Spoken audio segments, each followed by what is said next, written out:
But if y'all stick to two things, make him argue about why he's getting so much money in his office, and that y'all tried to shut it down. Y'all tried to put it back. $64 million is what we take in. $68 million is what they want to spend. That's $2 million right there. So that takes it down to 66. I know y'all can find some more money somewhere else to cut. Julie, you challenged me. You're the finance person. Why? And you're Republican. Why are you letting them spend like this? You are not a conservative Republican. You are not. I have a lot of conservative Republican friends. And the first thing they say, my grandchildren shouldn't have to pay for this. Why are you making ours pay?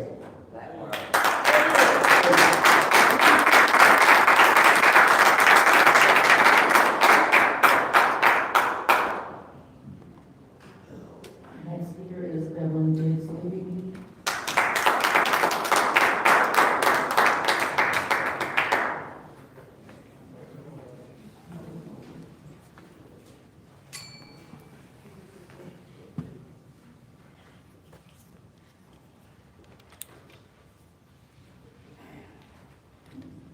My name is Wyntis. I am running for the Third Ward City Council seat. You guys got this work so out of control. You guys know what to do. I look at you all the time, and you're so frustrated. You frustrated with all this BS. I'm not gonna say that word. I'm in trouble. But it's a mess. And you three hold your head down. You never look at the people. It's sad. Sure sad. But you know, then they said, move on, man. To that. Huh? What is it called? Sorry, It's a new law that came in. What is it called? Sore loser law. Sore loser law. So, I wonder who gonna get your sign for the office. You can't let us sign, you can't sign in on it, you can't write your name in. It went in effect today. It's sad. You can't hold your head up, y'all, so sad about that law. Sore loser law. There's signs still put up of the shine. You only can have them up for 20 days. After the 20 days, they gotta come down to the arena. They were still up today. And the streets are Industrial and Ringo, Pearson and Saginaw, Austin and Saginaw, Pearson and Horton, and Saginaw and Stewart, between Stewart and Eldridge. The signs need to come down, or I will be called a state. This is ridiculous. If it was my sign, y'all would have it taken down. Point blank. They would have been down. And you had the audacity, Judy, to call the state on AC about where he lived at. What business is it of yours? None. None. Y'all didn't have a problem when Rich lived in an abandoned house. So why you got a problem now? You guys need to wake up. While y'all watching the people in the audience, you need to pay attention on the budget.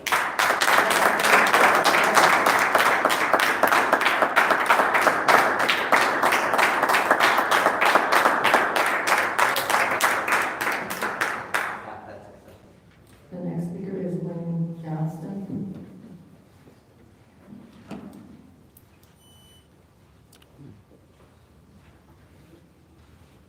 Wayne Johnston.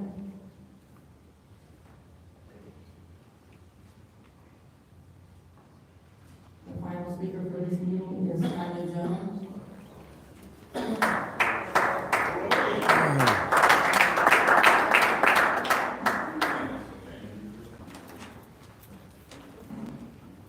Good evening, my name is Tanya Jones.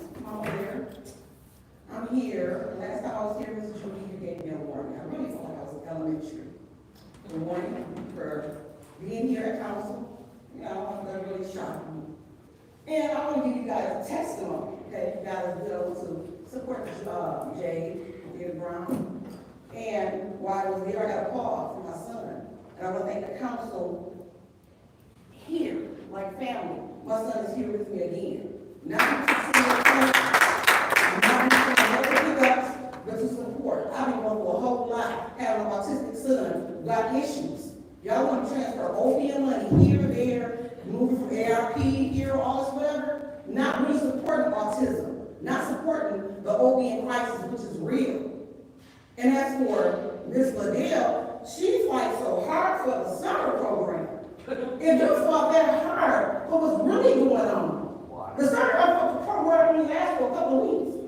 But the issue still going to remain. It's a fentanyl crisis out here. That's expecting the community. Go right around the east side. Everybody not going to be advocating how I am for my son. But I want to help other people. It brought awareness. So when you're not looking at me, while you're not looking at me, you need to really be concerned about these people, the people of Flint. Because it's really sad. And it's going to change me. The change is going to come. And understand this. I just want to, it's so good how good God is. Miss Kansas, God is good. He's not sitting out here on the crowd. Many of days I be feeling like I'm so sad. I don't know what to do. But looking at the council meeting, you look at certain people and give you hope. Miss Tanya Brown, Tanya Brown's, just right here in front of me. I don't know your name is, Miss Big, it's able to give you hope. The news ain't even telling the truth. It's people overdosing every day. Look at people community forums. You're out here overdosing every day, Lord. It's real. They don't even talk about it. People's lives are dying. Like people are dying from this fentanyl crisis. It's real. But you want to talk about a summer program.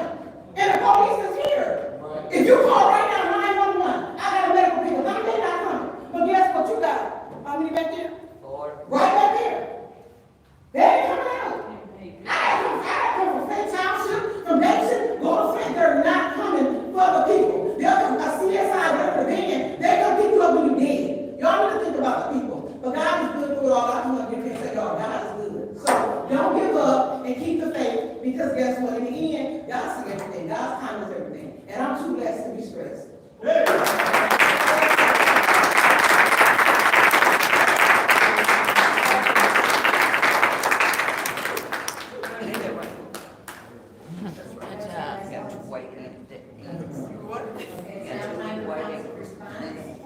Council members may respond once to all public speakers, only after all public speakers have spoken. The individual council member's response shall be limited to 2 minutes. Is there anyone who would like to do a council response?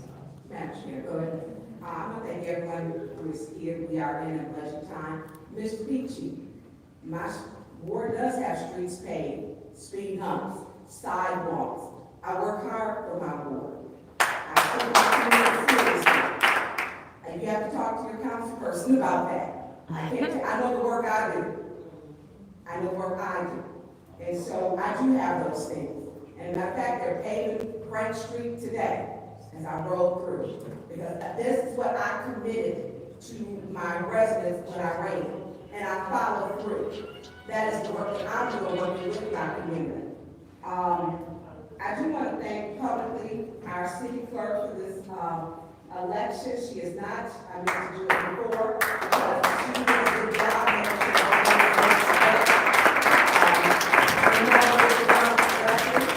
And the recount was done, so I want to give her office and her staff congratulations on that, on the numbers being the numbers.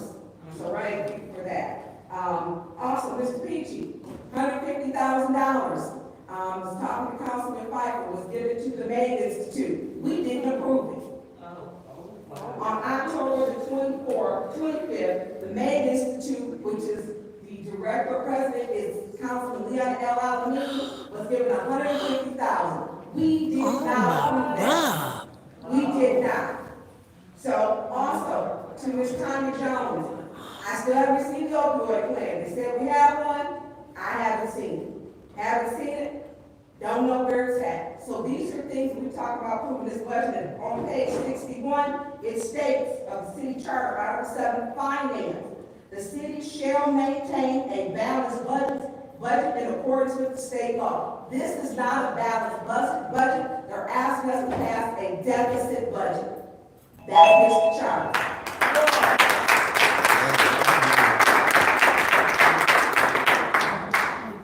Is there anyone else? Go ahead, Thank you so much. So I just want to highlight a couple things going on in the community. So this weekend is the kickoff of the big fishing program for the youth. We want to make sure that the youth are aware as we are making sure that they have something positive to do for their high school time. So if you are interested in having your child learn about fishing and actually going fishing, you can have them reach out to Mr. Roberts at 810-394-4105. That's 394-4105. And it is 2 weekends of exciting fun and fellowship with other young people and families. All right, so now that we're talking about breaking the community, we want to correct a few things. It is sad to hear a third ward candidate come to the lectern and say it is not our business where a candidate lives. It is definitely our business where a candidate lives, period. It's according to the city's charter that you must reside in the ward where you stay. And so, if you do not reside, if you, Ms. Priestley, could you be a little order, please? please be respectful while someone's speaking. Thank you. So if you are to think anything else outside of the fact that if you're in the third ward, you live in the third ward, I don't think that legislation is for you. It is sad to hear a third ward candidate not know the charter nor respect the charter. And to the lady who spoke about the autistic child, I definitely have an understanding on that. But remember, this body voted down programs for autistic children. So that is a jumpstart to helping our autistic residents. So members of this board voted no for programs to support that effort, to help them with their development. So let's make sure that we're focused and let's have a discussion with the members that voted no. So maybe other autistic children can help the community. Thank you, Madam. Thank you. Anyone else? Yes, Madam Go ahead. First, I would like to thank all of the residents for coming out. Some of you were here last evening. Thank you again for being engaged in the process. I find it mighty funny for the councilwoman in the second ward to talk about residency. Because I questioned her residency. According to the charter, you should be a resident of the ward for 1 year. She wasn't a resident of the second ward for 1 year. And she signed the form saying that she was. So I find that mighty funny that she would sit up here and talk about residency. Actually, I find it funny that your colleague, your running mate, your running buddy in the first ward, do he really stay in the first ward?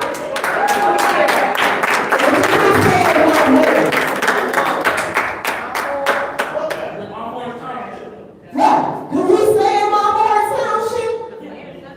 It was funny and strange that one of the city garbage bins was found on that street.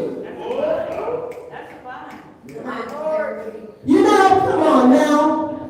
We sit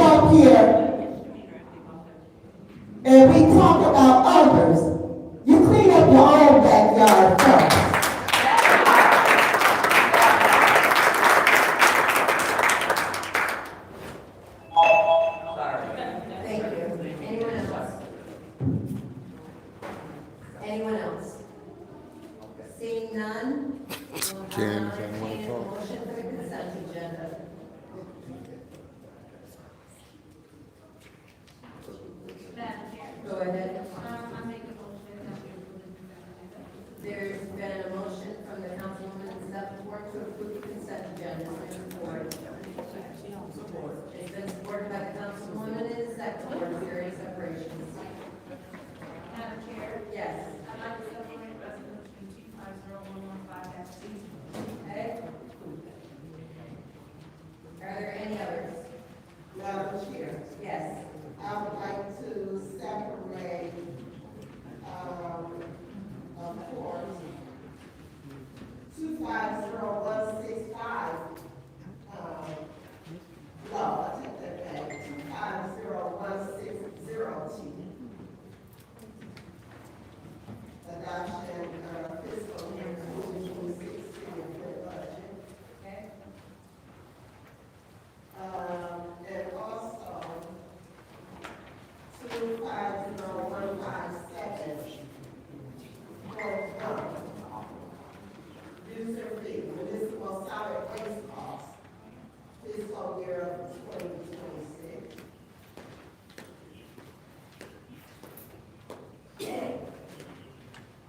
I think that's typically right now. Trevor Berryhill thing for the super chat, $20. Yes. What'd he say? What'd he say?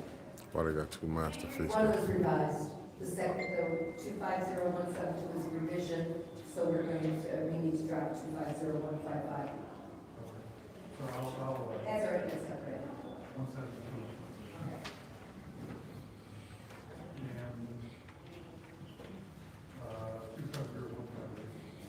Okay. Is his mic on? Anything else? Anything else? Okay, the consent agenda consists of two resolutions, 250156.1 and 250165. Madam Chair, Madam Clerk, roll call, please.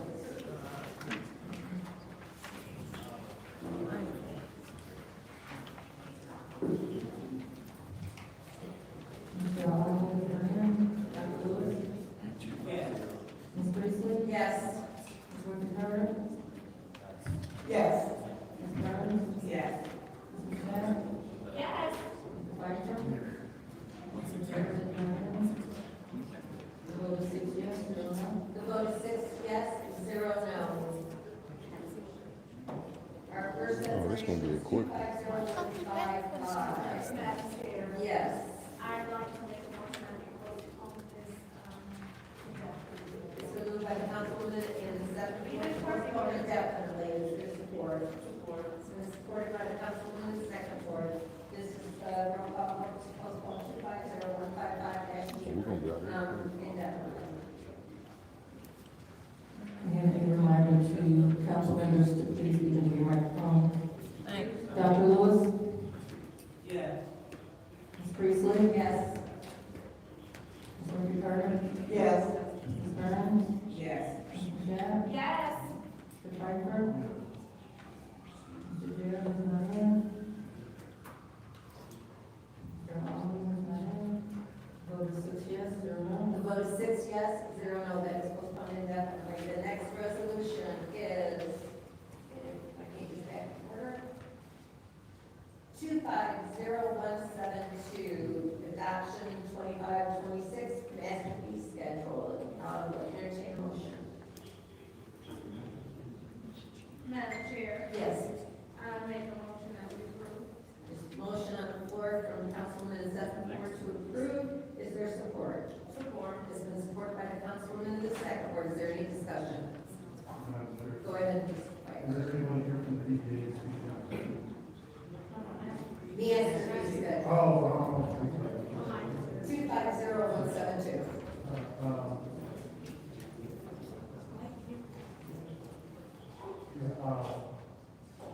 Mr. Ryder, Mr. Wright. through you, Madam Chair, Mr. Ryder. Mr. Ryder, can you tell me what services are provided with,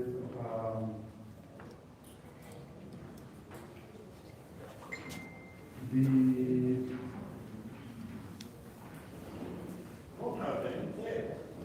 All right. rental license and registration fee, what services provided with that? I know the inspections is totally separate, but what service is provided with that registration? Or just the registration? Rental license and registration fee. Yeah, it's a registration fee. So there's no service provided? I mean, that just allows you to have around property in the city. So the inspection, the actual physical inspection, So that does is not not include, not going include. to happen with just a registration fee. Right.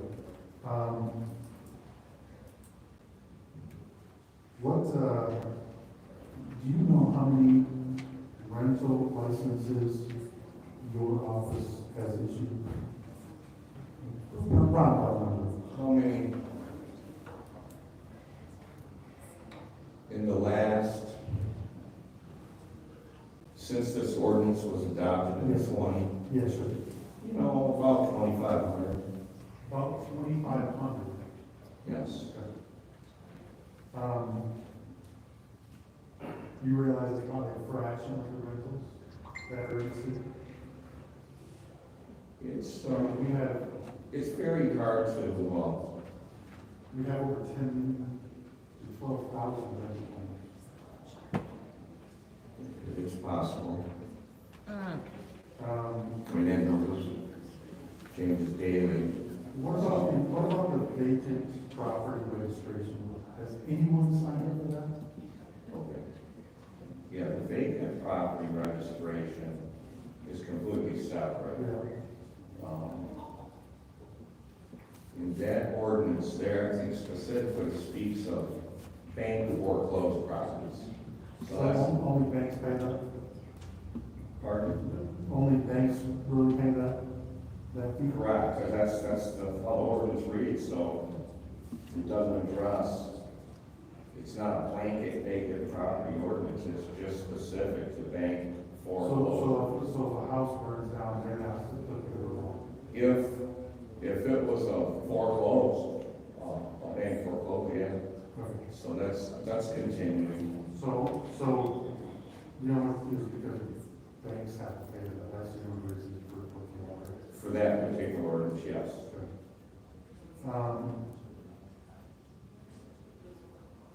Mr. Ryder, I'm proposing to lower the rental license fee to try to get more participation.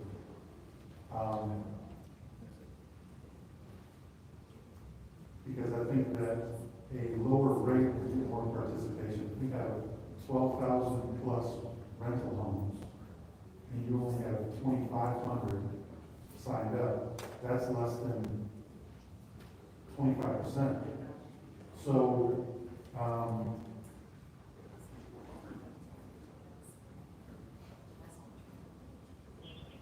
how can we more enforce the rental home license and registration fee? Well, I'm all ears. I mean, nobody comes forward with, and nobody's- Okay, I have nobody's rental checking. property. Yeah, nobody's checking. I mean, so, you know, what we have done is, so how do you locate, how do you put a number on properties in the city of Flint? So we started in assessments, and we can go from there with who hasn't registered, who hasn't done, signed up for tax exemption of homestead. So, according to that, we go off of that list right there, we start there. And what do you have to do? You just send out letters to everybody. Thank you. Any other discussion in the first round? Madam Chair, Go ahead. be my conversation. Not bad. Good. So how do you don't have anyone to enforce this, right? Enforce what? To enforce if it's a rental property? Well, yes, we are inspectors, if we get, I mean, we do the enforcement also. Right, so I'm saying like to actively look, not like me sending an email to you like I did last week with the complaint other than me handing it to you. Correct, I mean, there's a lot of different ways we get our information. So, but what I'm saying is you have someone who, like community meetings, developing relationships with the members of these, the neighborhood associations, because they know which homes are the private that are rentals. Also, the police tend to know. Even though they generally know, because those are generally problems in our communities. They're generally not the homeowners where they're having the drugs, the loud parties. Those you think just aren't a big problem. One is Gabrielle, big problem in my work. And I just don't, I don't even know the effect. And I listened to what Councilman White was saying. Because you like that working with someone, it just takes, they don't care. The people don't care. Yeah, it takes more people in our office, it would take more people in our office to, you know, that's a, you know, you could have 2 people working 40 hours a week just identifying rental properties. And then what do? How do you enforce that? You write them a ticket, you take them to court. Who is this man? You know, and then it's a long process. And so in the meantime, you gotta pay those people also. So you don't have someone who's just in your office, that literally is a full-time job. Sure. And because I know that in my ward, that is usually the houses that are drugs, ones that are problems, they're renters. They don't care about the laws. They'll party all night long. Literally one lady did 32 for 32 times. And I went over to her house and she parties and she let me off my birthday. I give it 32 times. So I think that when we look at these homes, and it seems like your office acts really on tips, not a person that is focused, that you're enforcing. I think that's what Councilman Fifer was looking at. What is it your office is really doing? What is the service? What is tangible that we can see? Because we have a rental house problem. Yeah. So every rental home that does comply with the ordinance is a service to this community. So there's your service right there. We do have a person that sends letters out based off the list from assessments that we have. It's a methodical, meticulous, you know, effort to go through a list of 7,000 addresses, verify ownership, get a letter out to the right person. Is it 7,000? Well, I mean, what is it? You know? I don't know, that's your job. You get paid more than we do. Well, I mean, I just heard there's 13,000. So all we can go, I mean, so nobody has that number. It changes every day. So we've been here a long time, so has no one ever tried to get that number?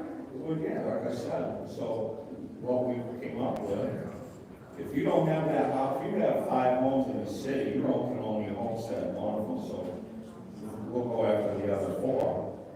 Maybe those are rentals. So that's how you like duplicate names? That's how we started our process to identify rental properties. So is it someone who goes after those? Well, we have a person that will send out letters first, it's a courtesy letter. That is because we've been asked to do that. Or you're just gonna get a late fee, there's gonna be more money if you have, like, I don't know how many years of rental, this has to be in place before somebody's gonna comply with it. Right. So, how many courtesy letters do we send out? So after the first courtesy letter, what's your next We don't step? send another one, then we get it, you're gonna go to court. Wow. You go to court, that's your I next. mean, what else are we doing? What's the Just time? wasting your time. Sending out letters, if nobody's gonna respond.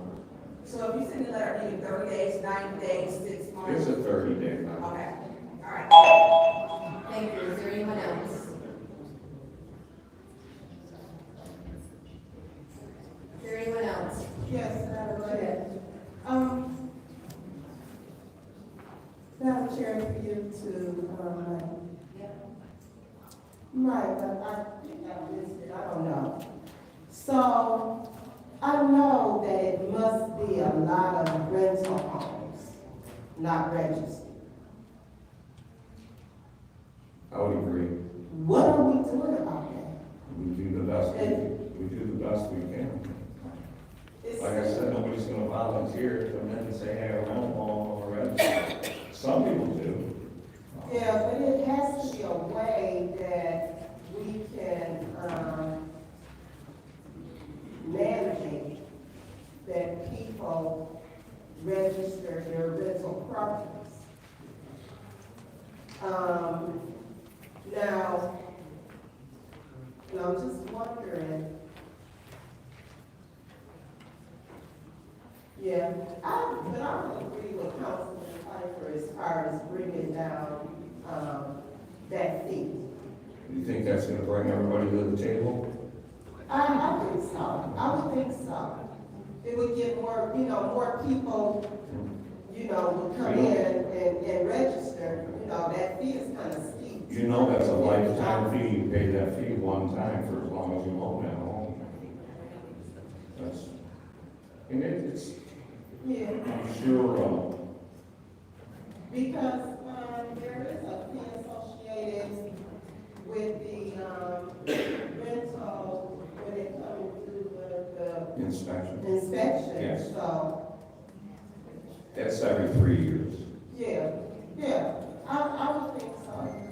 I agree with Councilman Pfeiffer as far as bringing that fee down. But, I don't know, we're gonna have to do something about getting people to, come in and say, hey, I got a rental property, I need to register. Sure. Like I said, I'm all ears. Any help would be, welcome. Yeah. I'll put my time, Thank you. Is there anyone else who'd like to discuss this? Madam Go ahead. Thank you. All right, so what I see for the have right now, you pay a one-time forever fee of $250. To register every property that we're gonna use every rental, yes. Okay. And then every 3 years, you pay $225 for an inspection. Correct, that's for a single family home, $225. All right, and that's every 3 years. Correct. Okay, all right, so I've heard a council member say 275. No, there is a fee schedule, so I know single family homes, 225. Oh. For the inspection cost. It's, if it's an apartment complex, it's gonna be more than 225. Okay, there's so what you're saying is right, so it's 225. That's for a single family home. Okay, thank you, so I'll disregard what I heard. Okay,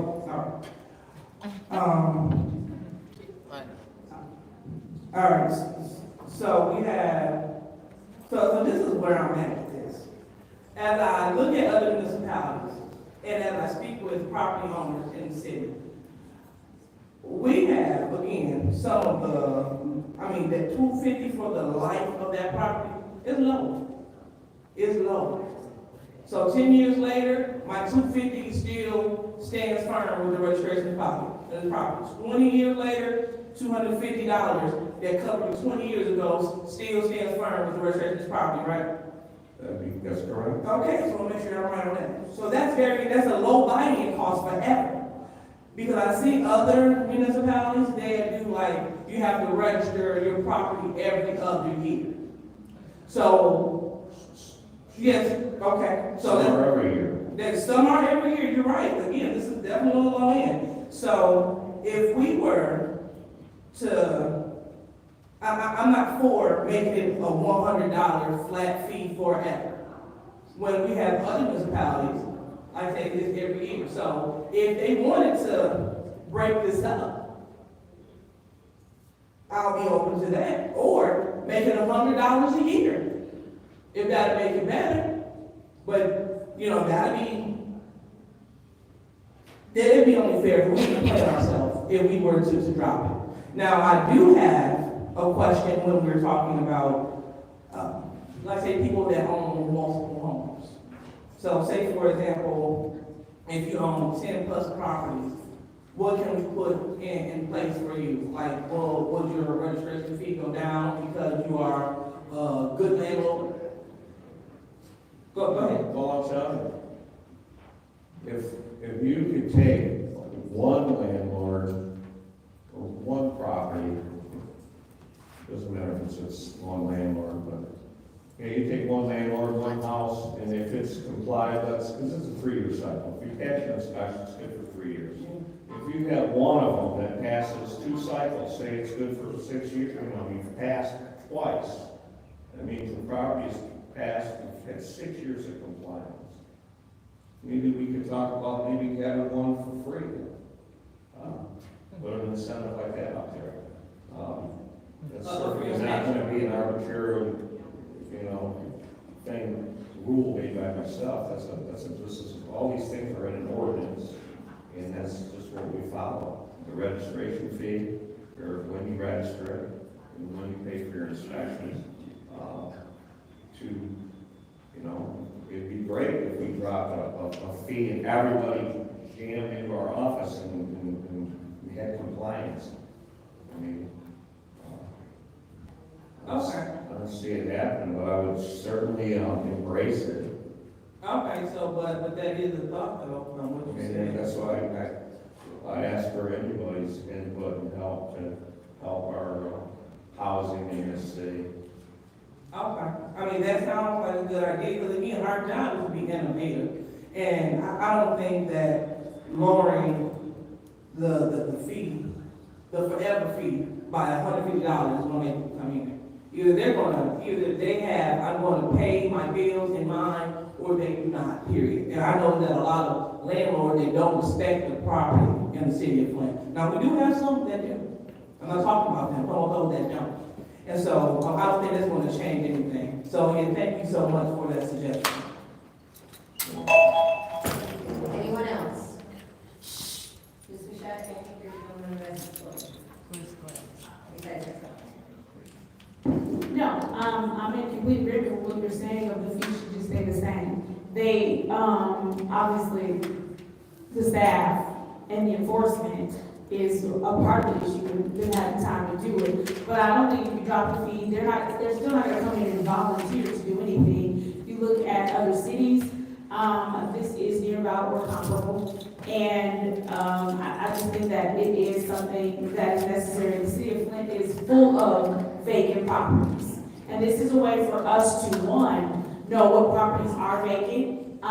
Two, it's a way for us to know who the actual owner is. Obviously, we have the property portal and all of that other stuff, but sometimes that takes time. Or sometimes it's not updated. I know we have another system that we have to look at now outside of the property portal, but this helps us know about vacant properties, helps us, one, I think it also encourages those owners to try and rent out the properties rather than just sit on the properties. I think, when we look at all of the factors that go into why this registry was created, I'm more than fine with the fee that we have in place. I agree with you when you say that lowering the fee will not, they're still not going to come and do it. If they were going to do it, they would do it.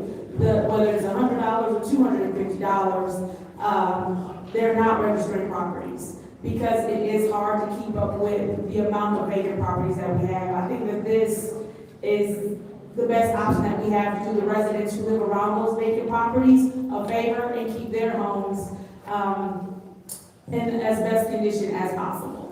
So I don't have a problem with the fee. I think the fee is fine. I won't support changing the fee.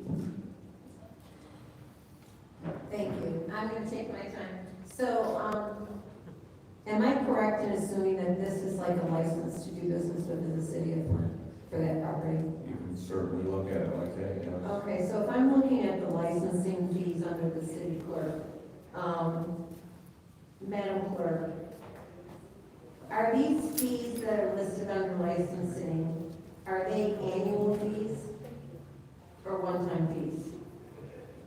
I'm looking at page, let's say, bottom of page 6, mainly on page 7 of the master fee schedule. So it depends on the like the rental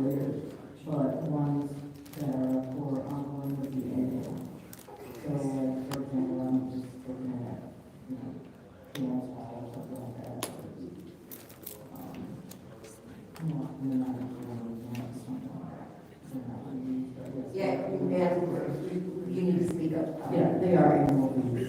They are annual fees, okay. So we've got annual fees for convenience for $400, I think it's hard to tell on the line, but it's like $400 annually. A dance hall is $305 annually. There's a peddler for daily, $191. So, I mean, I'm not in favor of lowering this fee for rental houses to a minimum fee. I don't think it's gonna affect, it's only gonna lower what we bring in, which is, it also, I also don't think that many people are paying it, and they're not gonna pay it regardless, because they don't want people coming in and inspecting property. They don't want to take the chance that your department will come in and say, this is unfit for human habitation. I just don't think. But every other fee that is licensing a business in the city is an annual fee. We're talking about a lifetime fee for a rental house. Which, so I am not in favor of dropping it to a minimal amount. I'm in favor, if we're gonna drop it to a minimal amount based on SAG, $125 a year. I know we have a landlord here who would be happy with that, $125 a year. $250 for a lifetime is minimal compared to being a business within the city. That's for 6 months, it's the same as a peddler for 1 day. Let's look at that, if we need to look at something. But I'm ambivalent about $250. But when you're looking at a lifetime fee, that's a little different than if it was an annual fee, $250, I'd say, yeah, let's go ahead and change it. But a lifetime fee, I have a little bit of a problem changing it. But I'm also not going to stop the master fee schedule from being passed based on a stupid $125. Second round, any discussion? Go ahead. Mr. Ryder, last year, a large corporation bought a ton of houses from the land. Are you aware of that? They're putting from the land bank of the treasury. It was several hundred houses. Did they sign up for this? Have you had someone come into the office and sign up multiple hundreds of houses? No. I think it's ironic that our colleagues here are against lowering this fee, but they complain about rental fees, they complain about rent, but yet a nonprofit will come in here and they'll give a 30-year tax abatement to put in low-income housing that isn't low-income. Someone who does 1 or 2 houses, or 10 houses, or whatever that is, they want to tax them because why not? But does Community First come up and sign up to every one of their units? Rarely does anybody voluntarily walk in and take care of their business. Are nonprofits exempt from this fee? No. So how many, Communities First owns how many units in the city of Flint? And they don't sign up for this. Well, they have. I'm just saying, rare is the person voluntarily come in and take care of their business without a little push. Sometimes it's a shove. And my point is that, in my perspective, is when you lower taxes, you actually boost the income because you get more involvement. Yep. To me, that's a proven fact. Whether or not, I can count votes, obviously, some people want to tax the hell out of the residents because eventually these fees get paid by the renters.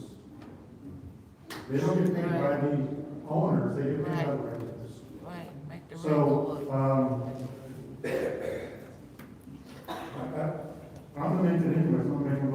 So I make a motion to, change the rental license and registration fee from $250 to $100, and I so move. There's a motion on the floor to change the registration fee for license for rentals from $250 to what's it, $125? $100. Is there support? It's been moved and properly seconded, moved by Councilwoman in the 8th ward, supported by Councilwoman in the 6th ward. Is there any discussion? Madam Chair. Yes. Nice try, fun fact. Just because we lower a fee for them doesn't mean they won't raise the rent for the resident anyway, that they won't raise it the next year and the next year and the next year. All I heard was, please give this person who's doing business relief over a resident, because that doesn't mean they're gonna offer that relief to the resident. Every year rent goes up and incomes do not. So this fee that they're not paying already, they'll continue to not pay even though you lower it, and continue to raise the rent on residents anyway. So no, won't be voting to lower a fee for them, especially when the residents are going to pay more rent to them anyway. Thank you. Thank you. Any other discussion? Go ahead. I would absolutely be supporting this because I don't know slumlords. And so most of the people, when they're renting these homes, they roll those fees into this. And the tenant does pay. And landlords who actually have these properties, there's a long waiting list. There's issues with getting the water cut on, getting electricity cut on, different things. So Mike, so when you come in, your fee is $250, right?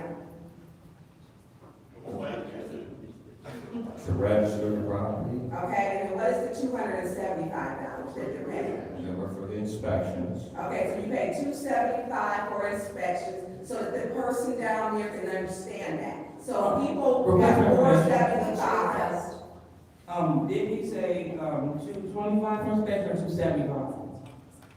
For a single family home, it's, you guys, 225 for the single family homes, because it's 250 to register it.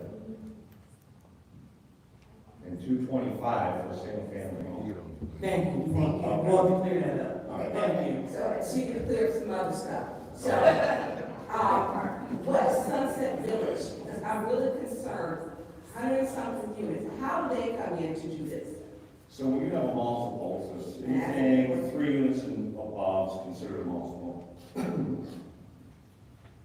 There's a breakdown, so you pay, if there's multiple buildings, There's multiple you get buildings, one 169 building, units. so you pay $105 fee immediately because it's a multiple. So the fees Then you're here, gonna pay, yes, they all vary, then you're gonna pay per building, and then you're gonna pay per unit.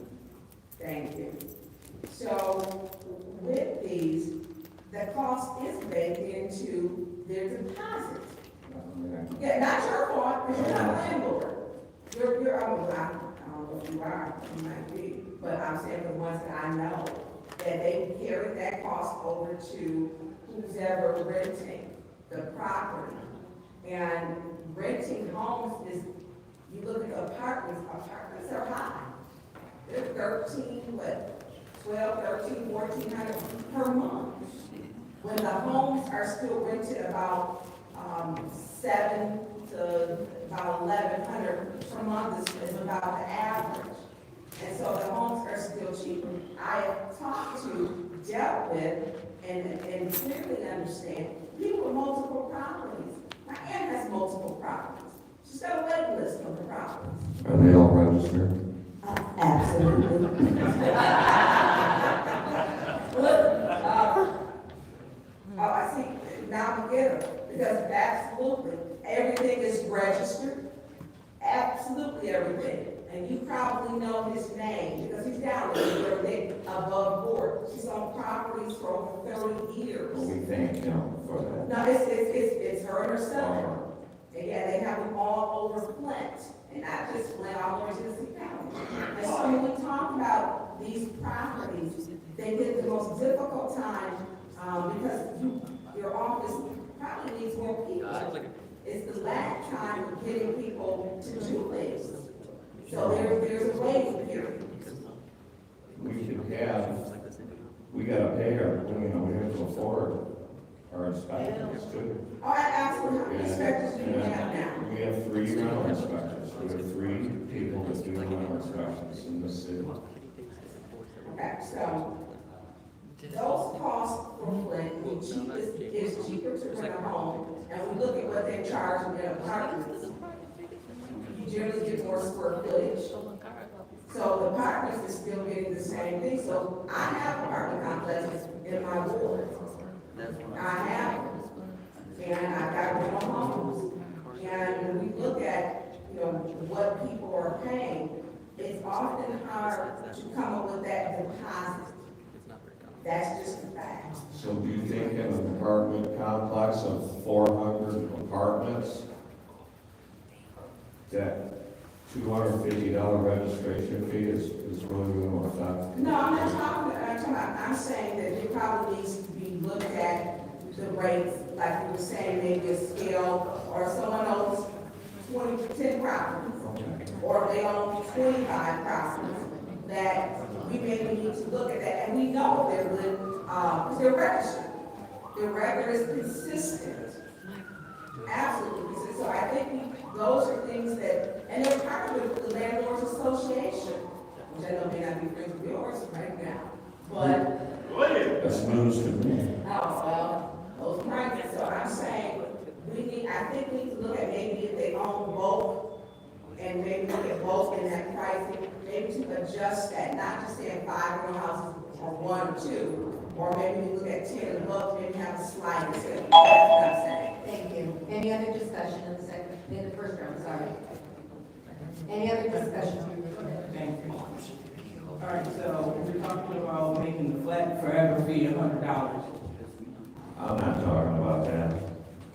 Yeah, well, this motion on the floor is for that. It's, allow individuals to pay $100 for the duration of their rental of the home. Okay, not only fees or any other inspection fees, but just their registration fee. So we want to go down to the fact, we're looking at Pontiac, their registration fee is $300. And then we're looking at Saginaw, like Griffin said, their annual recurring registration fee is $150. Kalamazoo's annual registration fee, if council colleagues will listen, they might learn something and find out why it's not a good idea for the city. But as we talk, I'll just continue to speak with you and the residents. In Kalamazoo, the annual registration fee is $110 annually. All right? And so what we're trying to do, we're trying to tell people in Flint, we're already cashed out. We're already talking about residents, how we're short on water money, we're short on this, but we want to tell the people, give us $100 and you good forever. When other municipalities are saying, you shall not, you will give us $300 registration fee, and then you still have to pay your inspection fees. Then they're saying you give us $150 every year, but we're trying to say we're going to give somebody $100 a fee and expect them to adhere to the law which they were supposed to adhere to in the first place. It sounds like we have a compliance problem. And it sounds like, again, that we must look at what other municipalities are doing. We want to talk about Saginaw and their ARPA dollars. Let's look at what Saginaw doing with their rental fees. If we're going to look at what people are doing, let's look and see what people are doing. And they're not doing this. And then when you look at the inspection fee, $225 every 3 years. That's broken down to $75 a year. $75 a year is basically like the going fee for inspection. And it gets you 2 inspections. Huh? That cost gets you 2 inspections. So that's 2 That's inspections. one of the law, in fact, there's been issues that you need to address, it's noted, give you time to comply, calls back, we go back out, and verify that whatever we need to take care of is going to take care of. So you actually get this full service. So that's an inspection and a follow-up, right? Correct. Okay. Because they're doing it differently in the Street in terms of the follow-up. And I mean, for everything that you are not in compliance with, that's an additional rate. The point is, we'll be playing ourselves if we were to drop this forever fee down to 100. It should be 500, honestly. But 250, that's fair for the life of the property. That's beyond fair. According to what other municipalities are doing, it is beyond fair. And so I'm tired of Flint taking losses and then us coming back talking about how we're short and things are not, how we don't have any money, because we don't. We come on a lot of rental property. I mean, all those things combined speaks to, the lack of people paying their property taxes, the lack of people paying utilities. All those things hurt our coffers. So we're about to voluntarily give people a break that are not paying anyway. Now, when we begin to talk about lowering the fee for people that own a lot of property, so say if you own 20 properties, okay, maybe whatever fee becomes 150 or 200. I'll entertain that, but overall, $250 for the life of the property is pretty good. And as far as the inspection, like you said, 225. That means one inspection and one follow-up and you're good for 3 years. That's beyond generous compared to what other people are doing. So since we are in control of the purse string of the city, that'll be fiscally, be irresponsible for us to do that. So that's why I'm not going to support this resolution or this motion. Thank you. Thank you. Is there any other discussion in the first round? Any other discussion in the first round? I'll just take a minute and say this is not a hill I'm willing to die on. Is there any discussion on the floor, in the second round? Any discussion in the second round? Go ahead. Yes, so I'm just going to reiterate that I will be voting no. Everything that you have just laid out, mixed with my colleagues' arguments. So one, $250 for the lifetime of them owning that property is going to get them 2 inspections that they won't have to get again for 3 years, right? For the additional inspection fee, that you pay the one-time fee, then you pay the inspection fee. Correct. So again, let's walk through this. We had a colleague talking about all of the fees and stuff that they have to pay and everything that goes into an inspection, right? And even though she might know people who are on the up and up, we can agree there are a whole lot of landlords who are not on the up and up, who do not take care of their properties, who do not provide the correct living conditions, who are not responsive, yet every last one of them, whether they're responsible or not responsible, what do every year? Raise rent, correct? Every single year, no matter what. And one thing we know, when they're raising their rent, we know a lot of people's incomes are not being raised with that rent, but people have to keep trying to figure out how to scrap and pay that. So telling them, for the lifetime of you having that property, all you have to do is give us this $250 fee for something that we know you're going to raise the rent on anyway. Most of them not even paying this fee and are still raising the rent every year. This is not unreasonable. This makes complete sense. And again, we're going to ask for relief for people who are not giving relief to residents. They're raising the rent every year because they can. And all we're saying is $250 for the lifetime. We're not even raising the fee every year. And we could. And then you're standing here as someone who does this work every day. You've done this work for the city for decades. Not going to say how long. And so you know how many people come in and actually pay that fee. They're not coming in to pay the $250 because they're not being forced where they are. Some people do come in and pay voluntarily. I want to be clear. Some people do come in and pay voluntarily. But for the most part, a lot of people have to be poked and prodded. If you think that taking $150 off and only putting it down to $100 is going to have them running in here, it's not. If you think that's going to stop them from still raising rent, it won't. They'll pay that $100 if they decide to come in, take your your inspection and your follow-up, and still raise rent. They'll come here and they'll do what? We're talking about all the fees that go into deposits and everything else. They'll still make people pay all those deposits, all those fees and everything else. We lower it to $100 and they still will not pay that $100. So we can say this is baked into fees for residents. They're gonna make the residents pay this whether they pay this fee or not. Thank you. Any other discussion in, Second round. this was the second round, wasn't that? Yeah, Madam. Okay, go ahead. Thank you.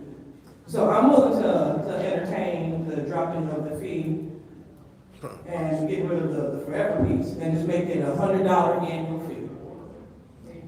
So, no, I'm not gonna make the motion. I'm fine with what he got going. But if my colleagues choose to do so, I will definitely support it. If we make it $100 annual fee, because I don't want, again, the city shouldn't be losing. I mean, this is already very generous. So, and this is. Request for Just information. request. We're changing it, you're willing to entertain us changing it to a $100 fee. Is that $100 fee include the caveat that then that $150 will come off the rent every year? Well, you know what? Highly unlikely that will happen once they say, hey, I no longer have to pay the $250 that I'm not paying, so let me go ahead and deduct $150 off the rent. That's not gonna happen. But you know, it approves the hypothesis, so we can come back in here and say, yeah, it's gonna work. So, I mean, I'm cool either way, so they can make a motion, so.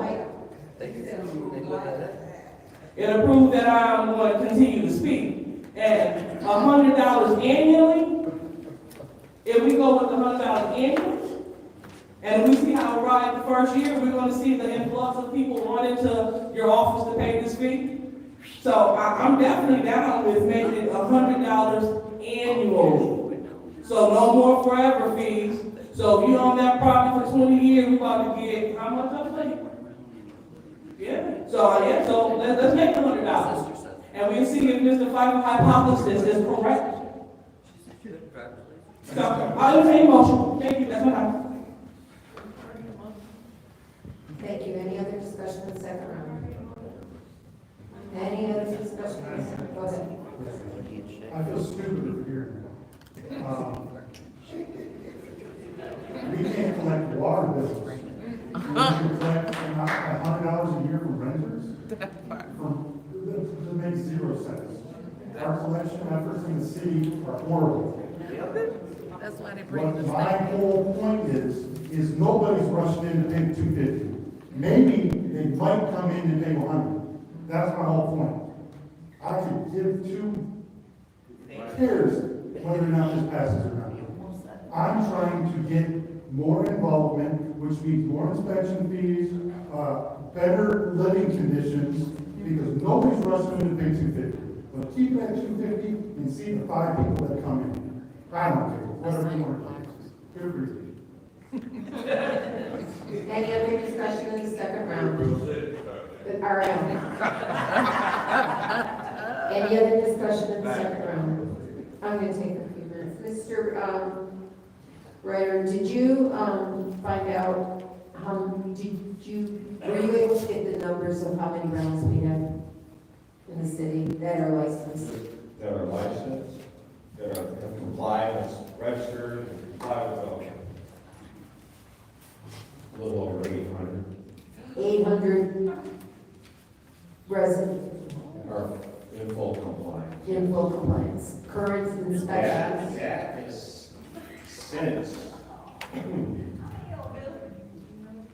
since this ordinance went into place. In 2021. Okay, and do we know how many have paid the initial licensing fee and are not in compliance? What they asking now?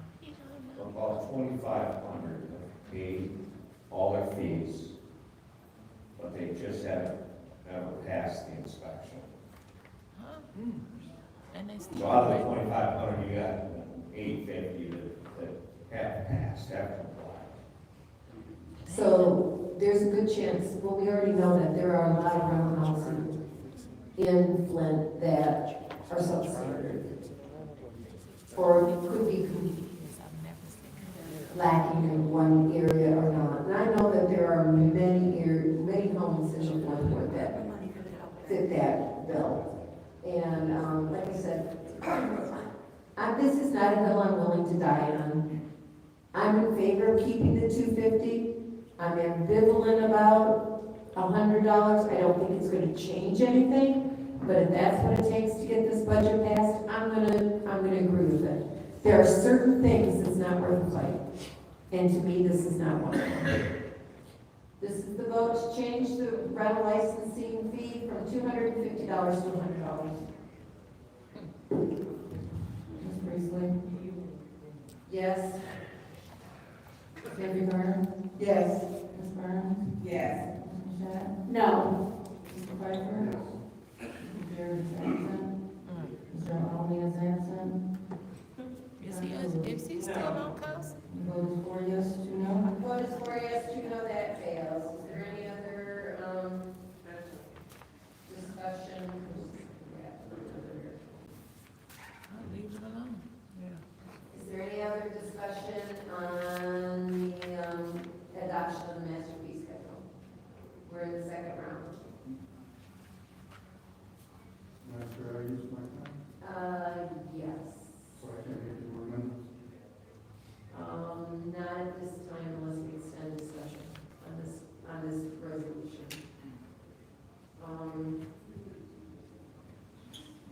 I would, yes, go ahead. I would like to make a motion that we extend discussion,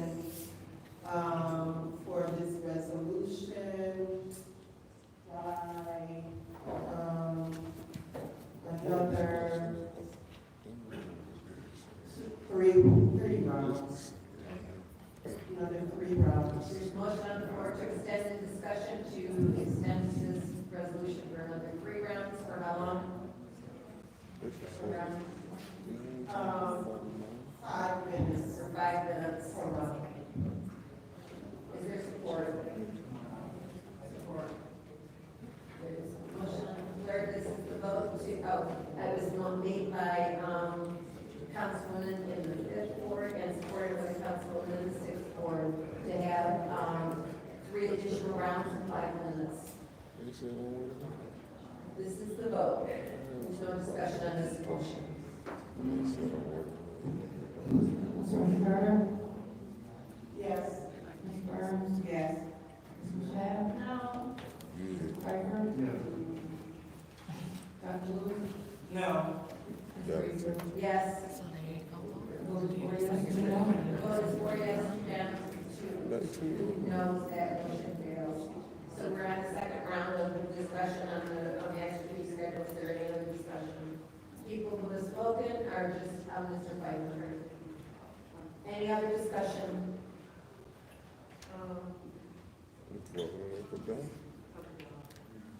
One. Point of order. Which point? If we started the second round, you said he's the only one that spoke, she just had the floor to make a motion, wouldn't that make her spoke in the second round as well? Yes, thank you Oh, very much. come on, man, for a motion, Thank you very much. That say is- yep, so they can feel it. All right, so is there any other discussion in this second round? Seeing none, this is the vote to approve 250172-T. The adoption of the 25-26 master fee schedule.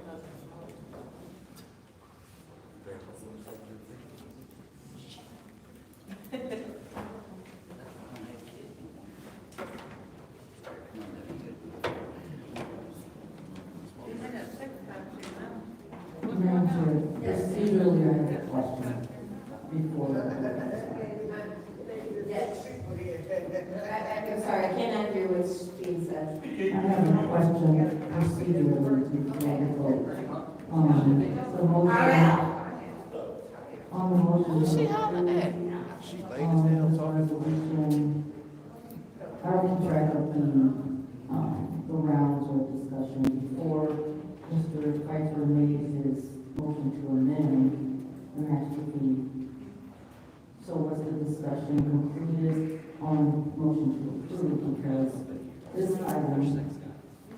if the budget allows for multiple amendments, if you only have the discussion for that amendment time, then it really doesn't give time to make amendments that might be decided by council. So what we've done is we completed, we were in the second round when Mr. Pfeiffer made his motion.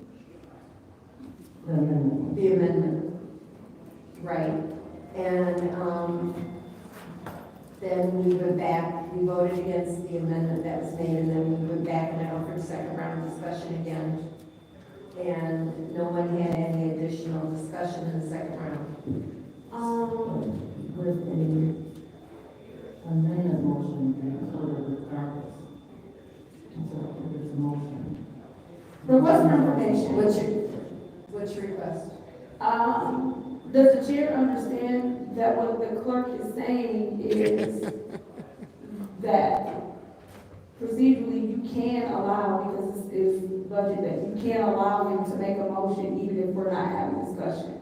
Like, even if he's used both of his rounds of discussion, that you can allow him to make an amendment because the whole point is discussion. But Correct, because otherwise you're not. Okay. You don't. All right, if that's, I have no problem with that. Okay, so is there any other amendments? Are there any other amendments? Go ahead.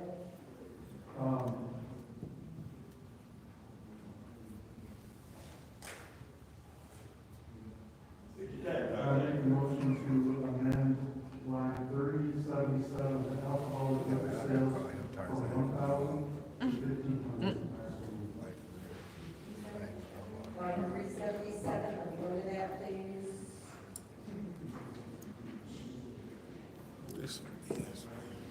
That's right, on the page. Okay, there's a motion on the floor by the councilman in the 8th ward to change the alcoholic liquor sales fee from $1,000 to $1,500. Is there support?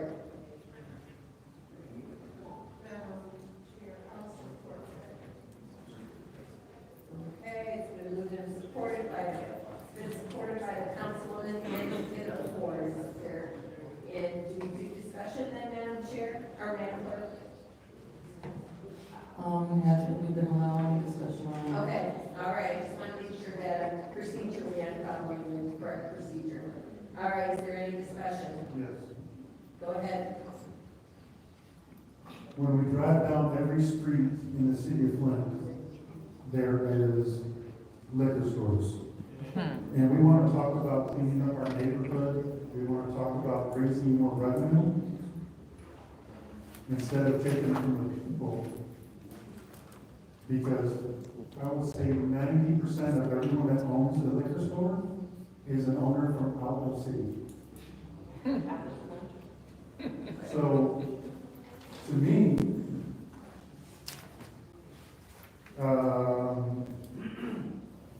Madam Chair, through you to Ms. Donahue. Ms. Donahue, do you know how many alcohol liquor sales we have to issue each year? I'm sorry? How many alcoholic liquor sales licenses we issue each year? They have changed the law so that, a lot of the types aren't required through the legislative body. So the numbers have truly decreased, in recent years. But in the past, they would average, probably about no more than 10 to 20 a year. So is that 20 of this line item come through you? Yes, we would, that is, it What would- starts in our office, yes. What would exempt? Can you explain the law to me and why some party stores would have to come here and others would not? I think it's more down to the transfer of the license and that sort of thing that depends on, like a lot of the licenses that have been coming before this body have to do with outdoor liquor sales at restaurants and things like that. But, otherwise, a lot of these, they're not coming before us anymore. Like, we haven't had any in the last couple of years that weren't just for restaurants. So this is a special occasion liquor license? We haven't gotten any applications, that's all I know, from the joint commission.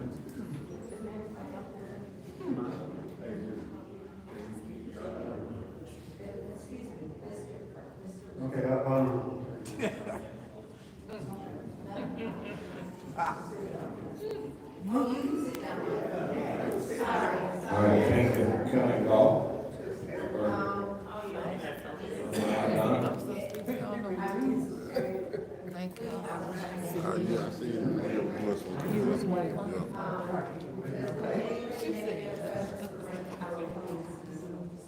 Go home and enjoy your evening, Mr. Prior. Yeah. Thank you, Art. Thank you, Art. Okay, you're done, Mr. Pfeiffer, right? Are you, okay, is there any other discussion in this? Madam Clerk? Yes. Madam Chair? All right, please, I'm not gonna ask you again. Through to the clerk. Yes. So, what he's trying to read, whose sales, whose fee is this for? This is for liquor sales for the, any liquor stores. So it is for liquor stores. And so, okay, so I think the question was specific to liquor stores when he asked. And so you're only getting 20 or 30 licenses from liquor stores around here? No, the Okay. things that come through the liquor enforcement, these are the removal licenses, but much like, any other things that are in the city, a lot of these are transferable, so we're not getting a lot of new licenses on a regular basis. These are for, beer, like out liquor sales at restaurants and things like that, where they have to do their background check and all that. So you're saying as far as liquor stores, they're not renewing their licensing? Yeah.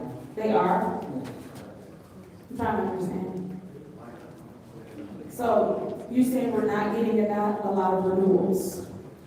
Not through this body. No, okay, so but that's not the question that I guess is asking. You're saying only about 20 to 30 entities are covered, or only 20 to 30 entities apply for a renewal? That are new, pretty much, yes. Yes. A lot of them are just stores and things like that. Right, so the 20 to 30 entities that you're discussing are coming from the liquor stores and they're renewing, and this fee is their renewal. This is our annual fee for those stores, yes. A lot of stores, liquor stores, and so only 20 to 30 Are new on average. are new. So these are not for renewal, this is just simply for a new. So the reason I asked, wait. Oh, I know we have 20 to 30 new liquor stores popping up every year. This is the annual. I'm not sure exactly the number that we have. So is this for new sales, new stores, or renewal of old stores, or is this a combination of both? Mostly renewals of the liquor stores that we see around town.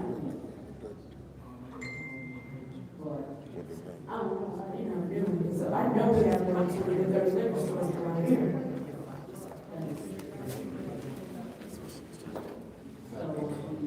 Revenues that we bring in roughly less than 30,000.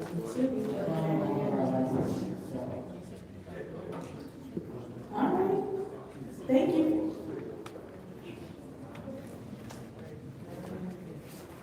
Any other discussions? First, Madam Chair. Go ahead. The city clerk, the fee for line 367 and 368 for sex offenders. Let us leave the state portion, I understand the city. So are all those determined? We're on discussion of change. This is different, so that's different than the motion.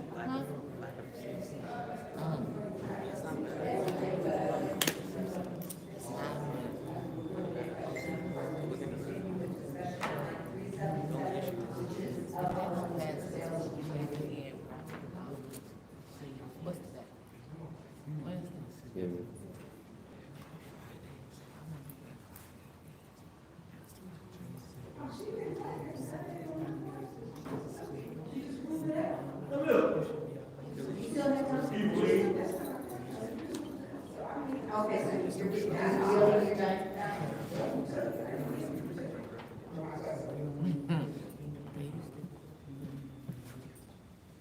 Any other discussion? Go ahead. Dr. Lewis. So what I believe I heard is that the $1,000 for the new sale and, and so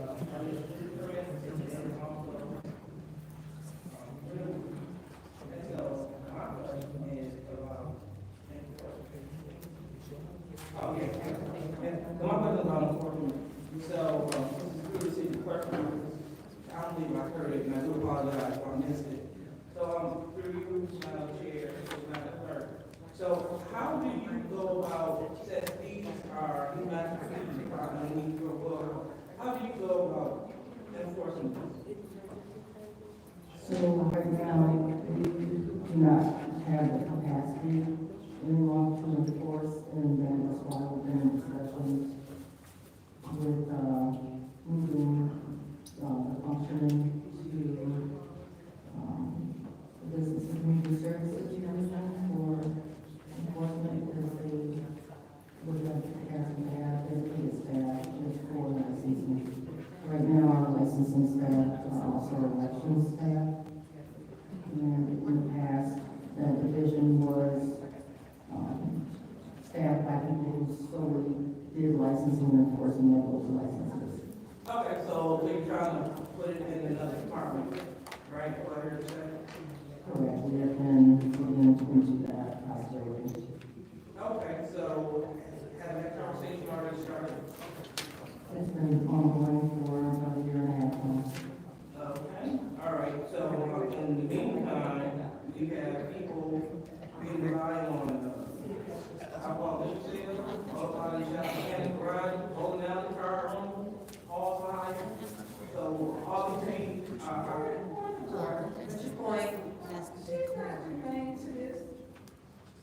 Very demanding. I'm not talking, Chair, not you. She has to talk about sex offenders, she can't talk about all bodies. She's talking about the licensing fees rather than. I was too, that was licensing. That is not, that's under the police department, this is up to the city clerk, go ahead. Thank you. And so my question is, you know, how, so my question is this all about enforcement? Because that's what everything boils down to the city.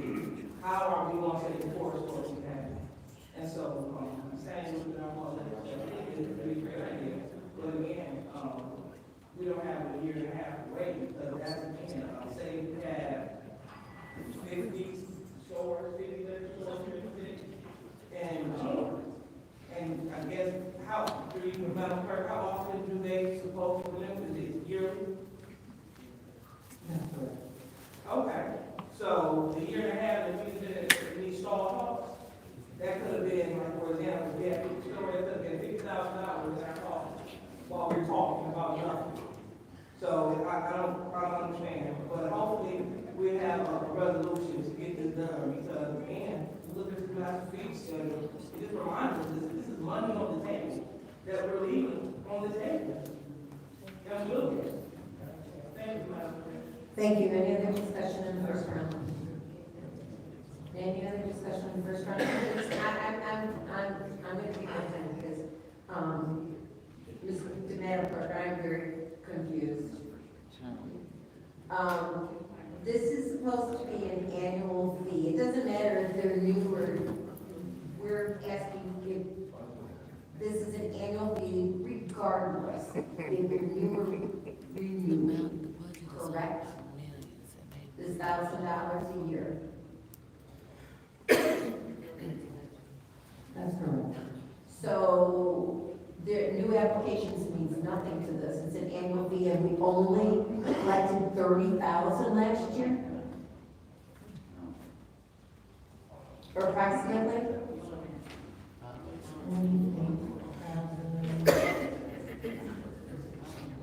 Something like, yeah, 30,000 plus the revenue. So we definitely have a compliance issue. Especially with the alcohol sales, I find that disturbing. Very disturbing. But, Mr. Pfeiffer, in regards to your motion, We already know that $1,000, they're not being compliant. So if we raise it, will more people not be compliant? And I'm beginning to think that's not true. So although I would, if more people were compliant, I would support the $1,500, seeing how I think that that will cause more people to not be in compliance with our laws and our ordinance, that I'm not going to support it. thank you. Any discussion in the second round? Madam Clerk. Go Madam Chair. Go ahead. This is the exact, this is the exact same thing, so they wouldn't lower the rental fees to get more, but now we're saying that more people will be non-compliant if we raise it. Request for information. Which request? Who is they? The people who voted no, the colleagues who voted no on the last motion that I made about rental inspections, about getting more compliance with a lower thing. Someone to a point of order. What's your point? Well, please speaking to my motives. You When I clearly said that I supported it. That's okay. I'm speaking to the motives of the last vote. I'm going to say that is not germane to this motion, please. Go ahead and just talk about this motion and this. Well, your point exactly was contrary to what you just voted for. I voted yes on your motion. You did, you tried, right? My bad, my bad. Yeah, so, I'm so confused. Those days happen to all of us. Well, I'm even more confused on, Madam Clerk saying we only have 28 liquor stores that comply with this annual thing. To me, I mean, that's like the number of stores in one block. One block? What you talking about? Say a But I will be supporting it because, like I said, every owner, if not 90+% of them, are all Roberts City residents that come in and take from the city of Flint. And obviously, if they're not contributing, then maybe more of a fee would allow some better enforcement. Maybe that through, maybe that's something that we can team on. Ms. Donahue, who was the planning, or who were you talking about enforcement with? Which department? Go ahead, Ms. Duncan. Business and community services. So, Which would be my driver, right? no, planning and development, more under planning, and they have, as I said, the capacity to, before Ms. Dorr, resigned, we were working on a project to, do that. And, the fees that are, placed for, like I said, the permits are only, the state law changed, so it's only the original application. So, we haven't had legal sense. I'm sorry.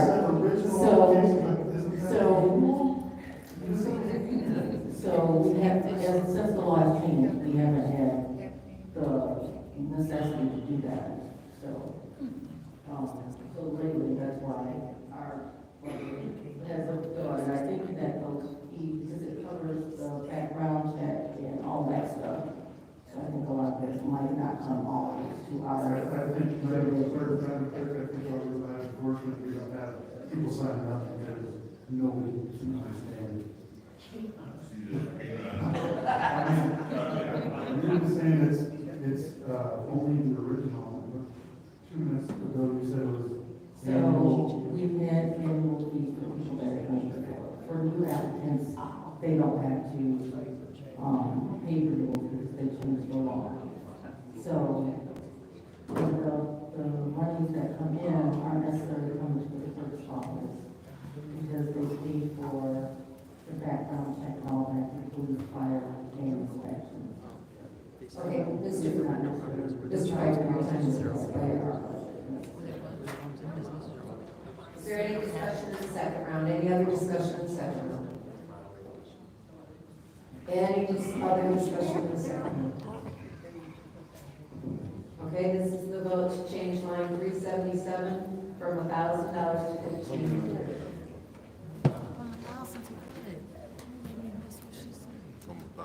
Ms. Burns? Yes.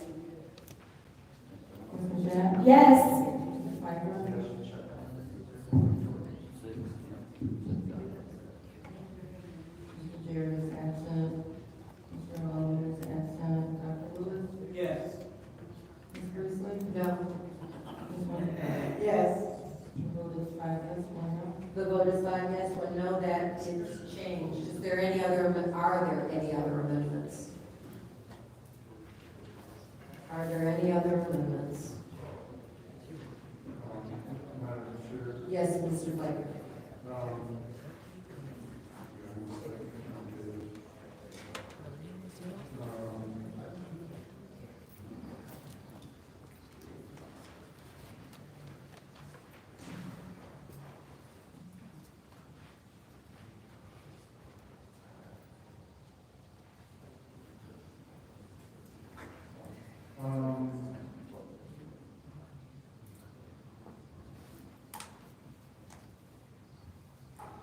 I want to make an amendment to, community center. I want to make line 556, 557, and 558.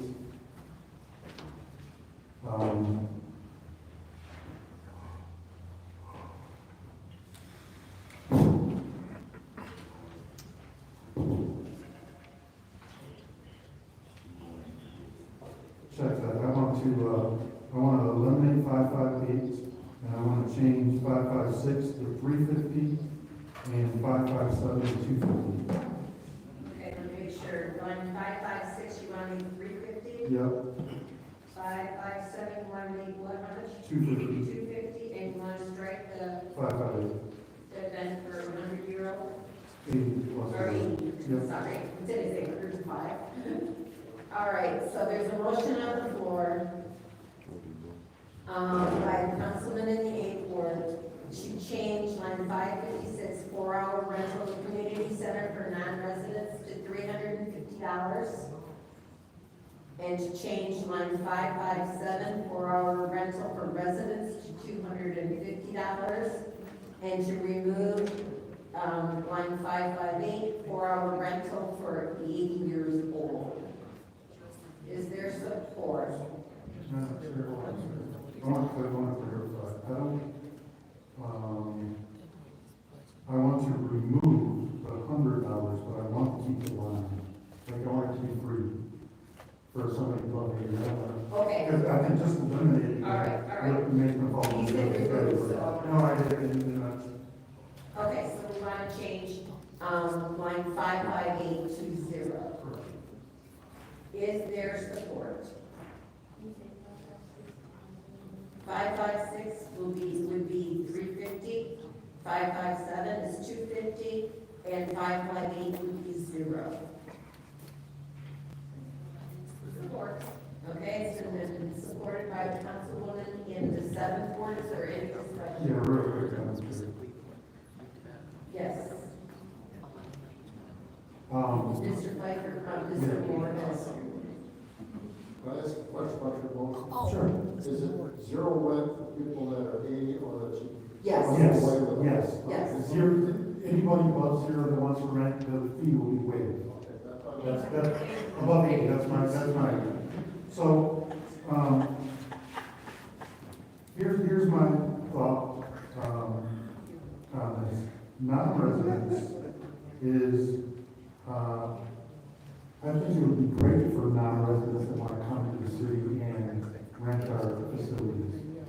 To me, they shouldn't be penalized that much. In the same token, residents should be lower as well. Request for information. What's your request? Did we establish that member actually meant resident, or did it just mean? It says you're looking at the old. You're looking We should have copies from the at it says non-resident. Are you looking at the master plan?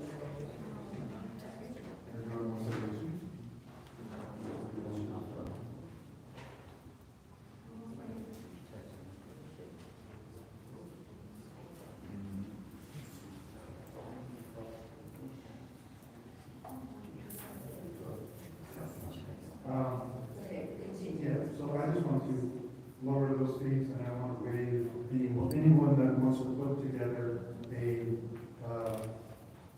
a rental event that is above 80, to me, that is a benefit to the community, which should be charged. Is there any other discussion on the first round? No, Okay, actually, so using your document. well, I just want to be clear, like, Okay. the refundable deposit and additional would not be waived. Like, anybody above 80 will still have to do the refundable deposit, they just wouldn't be charged for the initial 4. Anything above 4 would be still charged. Right. That doesn't change. Your motion will not change that. Okay. Any other discussion in the first round? Madam Chair. Go ahead. All right, so, this is my level of concern. We're talking about, so, the first, we're doing residents and non-residents, right? Correct. Okay, and so, well, what are the perks and benefits of the resident that is a member of the? We're not talking about members. It has nothing to do with membership. It's just residents and non-residents. I hear what you're saying, but we're also talking about the center that, basically gets money off of the senior that's coming, right? This has nothing to do with that. We have nothing regarding membership in this. It's just residents and non-residents. Okay, well, I guess that's what I'm going. It looks like it should be a perk of being a member of the McKinney Center, being a member of the main center, that you can get these reviews first. You know what I'm saying? So, yeah, so if you're a resident, you pay this much, but if you are a resident member that supports this with your membership, and then if they support this with their membership, don't the building or don't they get money for seniors coming in? So, okay. All right, so how is it going to be, you should be able to get a benefit because you are a resident of the city, as well as you are a member of the facility. That's how I'm looking at it. So, but then moving forward, I can't say that I support taking away the event for the 80-plus-year-old, because if I want to have a party, I can say that my 80-year-old aunt is having it, and then I can have it in work, and I can still have a party for free. So, we know people will take advantage. I mean, it sounds good, but we live what we live. And people don't pay. People all the time get out of pay. And so that's my concern. So if we knew that it was going to be used for what it was meant for, that'd be fine. But seeing that it says that a 4-hour rental block for an 8-year-old, that's not really solid. That's not solid at all. How are we going to prove, I guess, that the person, are we going to monitor the event? You know what I'm saying? So after they bring in the 80-year-old to sign up. No, they're not going to say the event for 80-year-old. So if I'm saying this is for my aunt, okay, I'm having an 80-year-old party for my aunt. Who's going to double check to make sure that we're having a party for an 80-year-old? Through the chair. Was that a rhetorical? Yeah, it was, but I'm going to ask the audience to please remain are having trouble, we are having extreme difficulty hearing people up here. Go ahead. Through the chair. Yes. Thank you. So that could be addressed in your policies and procedures. You wouldn't want to have those kinds of restrictions in your master fee schedule, because then we're gonna increase the amount of verbiage that's in the master fee. So if you all want a policy that says 4-hour block, 2-hour block, whatever it is, for an 80-year-old, then we can do that. But you really want to set the fee constraints in your master fee schedule.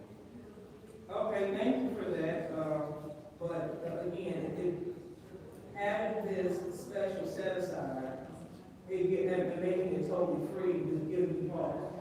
And so, looking at how much rental rates cost, I mean, the 450 and 350 and the 100, that's way below what they're charging around here for hall rental. And we have some pretty decent space. I have my wedding reception at Aspen, at the current Main Center. So, anyway, those are my concerns. People who access to the 8-year-old. And $100 compared to what we're all that's nothing. But if we just want to give a fake value to the same citizen, I mean, we definitely can. But I'll always see what happens. I'll see what happens. Thank you. Thank you. Any other discussion? Any other discussion in the first round? Any discussion in the second round? Any discussion in the second round?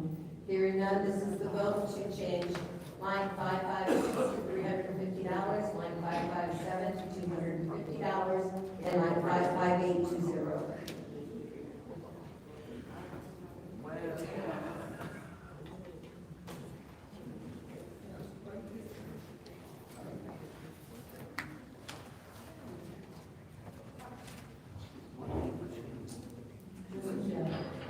Yes.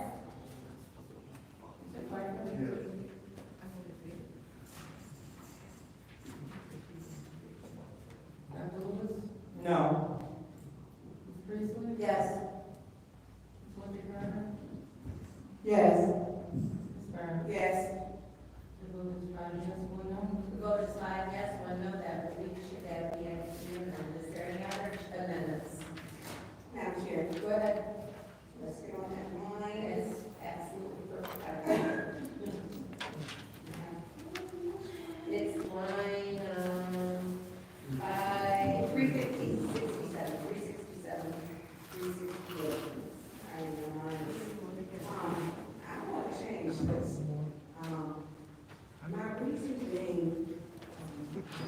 I've had, I believe it's 237 new cases of sex offenders in the city of Clinton just during COVID. So there were 237 new cases of sex offenders just in Clinton. That didn't include the counties. And that was during COVID. The cause basically was, they stated COVID, where parents had to put their kids in other places. And I want to change this rate. So, for you, Madam Chair, to the city clerk, the state, when it comes to the state, there's one for the city and one for the state. One is $20 and one is $30.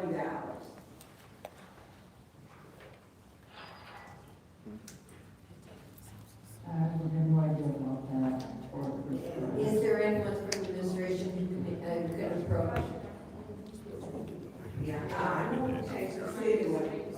Yeah, we should, Attorney Girl, can we change the state one? Let me check on that, and I'll get back to you. I'll check that now.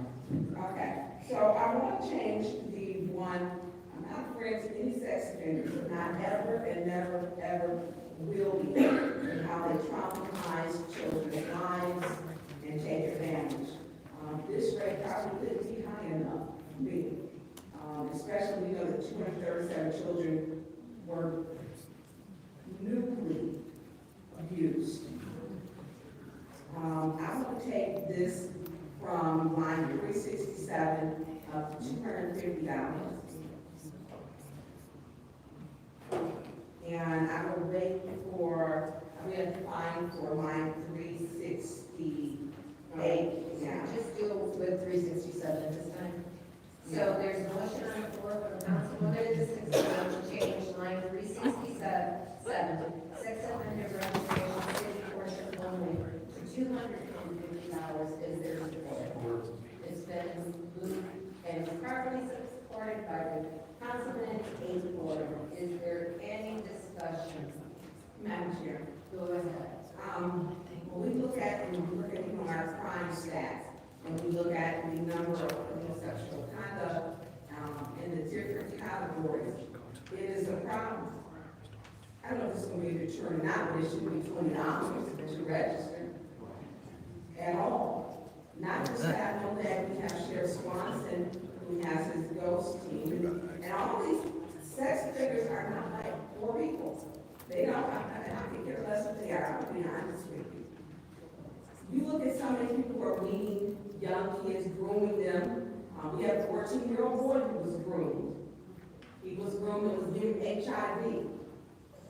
And that to me is despicable. And to have to pay if this person was to get out, and this person was set to get out, they would have a $20 fee. This person campaigned with people. This person came to these council chambers. And that is the problem. They're grooming these kids online with these gangs. Parents need to be careful, know who your kids are talking to, dealing with. And these are people who are employed.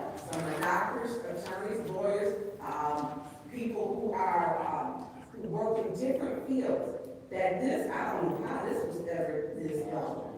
I'm not afraid of sex offenders, not at all. And that young child who was given HIV, that campaigned with people, this was a problem. He campaigned on Mayor Neely's campaign. And that to me was just so egregious that this 14-year-old child will forever live with HIV. There is no cure. There is no cure. The other 236 children, it's deeply disappointing. I don't know if we can do something for both, but it should definitely not be $20. So we could have multiplied that 250 if it was changed times 237, and that would have been some revenue. Parents have to be careful, even around relatives, if your kids are around. Strangers, you have to be careful. And the trauma that stays with them for a lifetime, you have to be careful. And be vigilant, and speak out, and not be ashamed.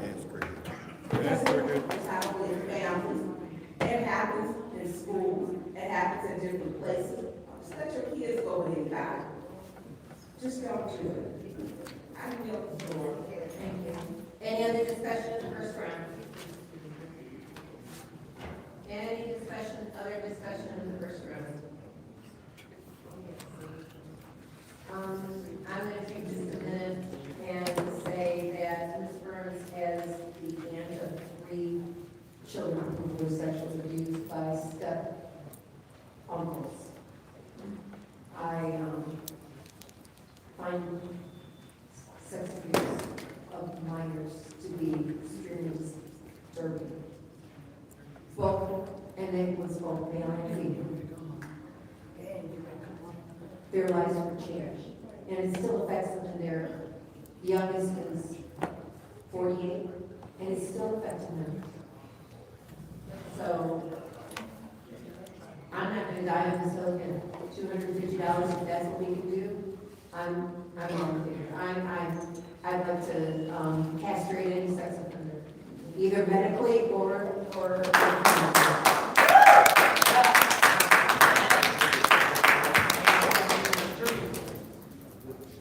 So, like I said, I have no problem. Any other discussion in this? Any discussion in the second round? Yes. Go ahead. Madam Chair, to you, through you to the city attorney. Does the city have its own independent registry for sex offenders? I have to defer to the police department on that, but I'm sure that they know who the registered sex offenders are in the city.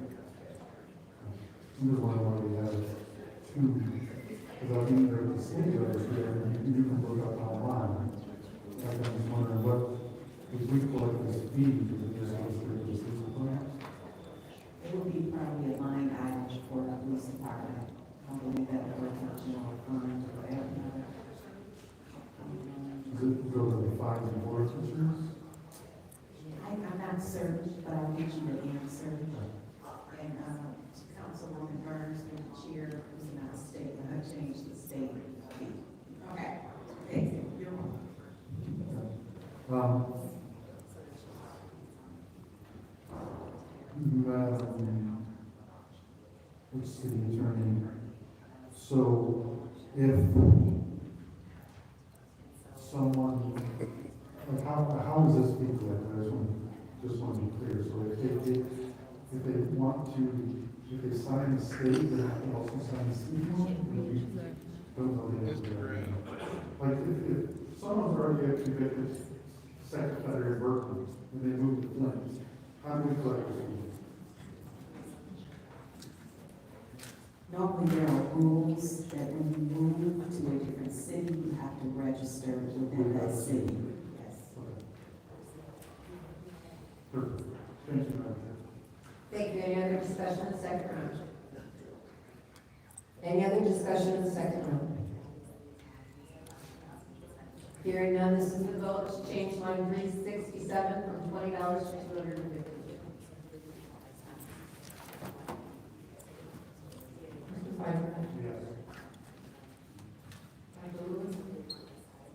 What is this for the sex offender? Bruce, absolutely. Yes. Yes. Yes. 5 yes, 0 no. The vote is 5 yes, 0 no. That motion passes. Is there any other amendments? Are there any other amendments? The mayor's office? Not necessarily amendment, so much as a question. They ain't saying shit about it. After they ain't got to reach somebody. It's a question about, line items 409 through 415. And it's just, these are annual.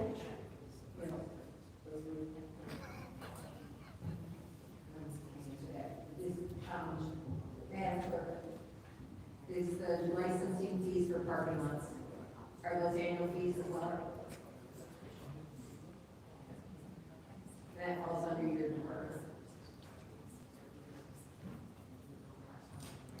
Which number line? Line 409 through 414, 415.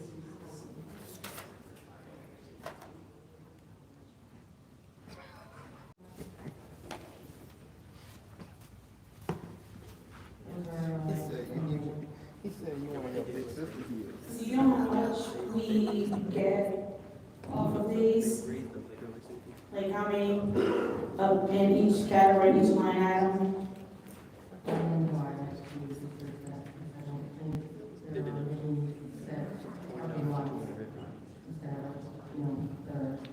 Outside of a business parking lot, I think one that should be just a parking lot with the down or something like that. Yeah. But the, they are paying, But it's so not- they're not paying those fees? The actual line, But they are paying those fees? yes. So honestly, and downtown is the reason I'm asking. And the only reason I don't want to raise it is because it's already difficult to find parking downtown. I want to be clear, I believe that that should be raised to discourage them from turning downtown into one huge parking lot. But then also, there's no doubt in my mind that that would be passed on to residents if we raise it. For spots that they already can't find to park. Parking lots that they already can't really park in. But even the ones that are,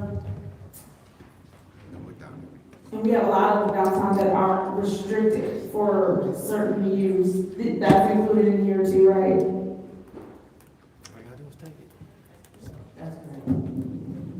so we don't know. Is there any way you could find out how much we get off of each one of those line items in the one licensing section? All right, thank you, I do. I have in regards to, I'm glad you showed this. I was looking at this earlier, so I want to make a motion to combine lines 409, 410, 411, and 412, and change it to 11 to 150 spaces for the $147, rather than having it every 25 to 50 increments. And I so moved. How many people is up there? 1, 2, 3, 4. Just makes it easier. Are they at ease? It's been moved by Councilwoman in this, fourth ward, supported Wait, by the Councilman. y'all got in the four- eighth ward, to combine lines You got 4 people. 409 to 412. Oh, It ain't no damn quorum. all right, we're at ease for just a second. Oh, here she's back, Actually, as long as she's in the record, Well, she can't hear in the bathroom. She trying to concentrate. Yeah. Combine lines 409 to 412. To change the, switch lines on me. Change, and then change the wording from parking lot 11 to 150 spaces. That's just clarification of the motion. And that was, supported by. So request for information. Yes. In the future though, if the fees are raised higher than $147, say you have anywhere between the 150, the 101 and the 150, then you just kind of lump them all in together. You don't like it? It's, are you taking time to discuss it? Is this your discussion? Yeah, talking to you since you made the amendment. Okay, so if you don't like that, that's fine, you can vote no. And I will please still make, let's just combine the lines. Just make it easier and not so many line items. Madam Chair, Yes. I think that might be more in line with, the state licensing numbers. So I think they're broken down like that after this. Is that how the state licensing I believe does? so, sure, I'm not exactly And sure. if Mr. Pfeiffer will withdraw his second, I'll withdraw my motion. So that motion is withdrawn. So any other amendments? Any other amendments?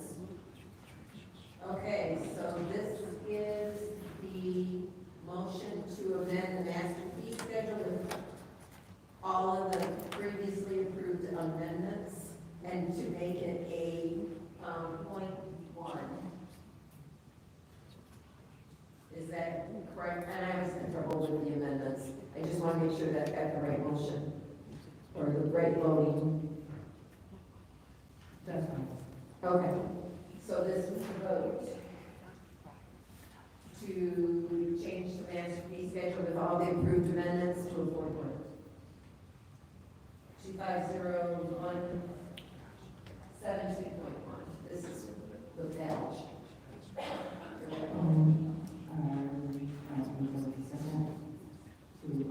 Oh, we did it, all right.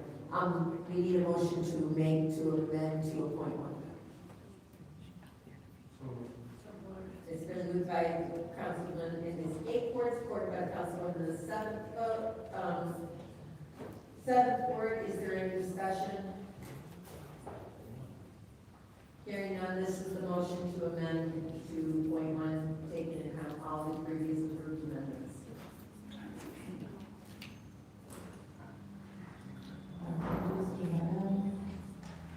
Ms. Priestley? Yes? Ms. McIntyre? Yes. Ms. Burns? Yes. Ms. Shannon? Yes. Ms. Franklin? Ms. Franklin? no. This is the, I'll entertain a motion to approve resolution 2501721. Been moved by Councilman in the eighth ward, supported by the Councilman in the seventh ward to approve 2501721. Any discussion? Hearing none, this is the vote. Ms. Priestley? Yes.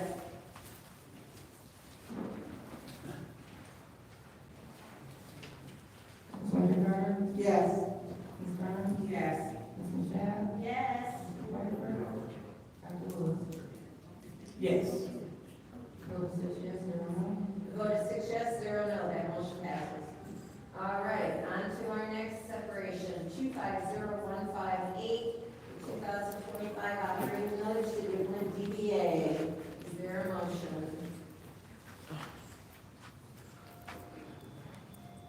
Motion to approve.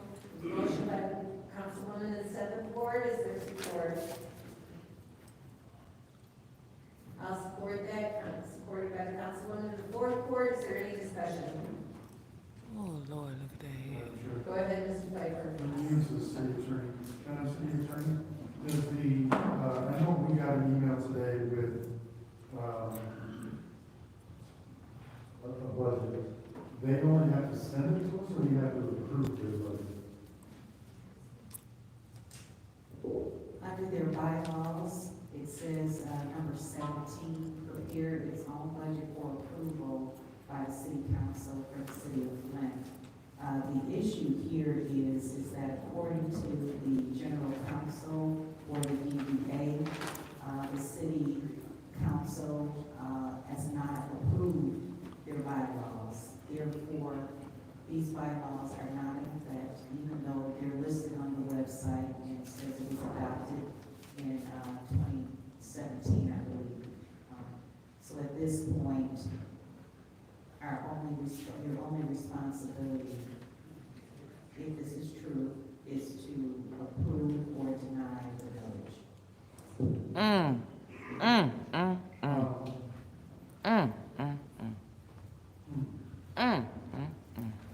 So, are they gonna send us the bylaws to approve?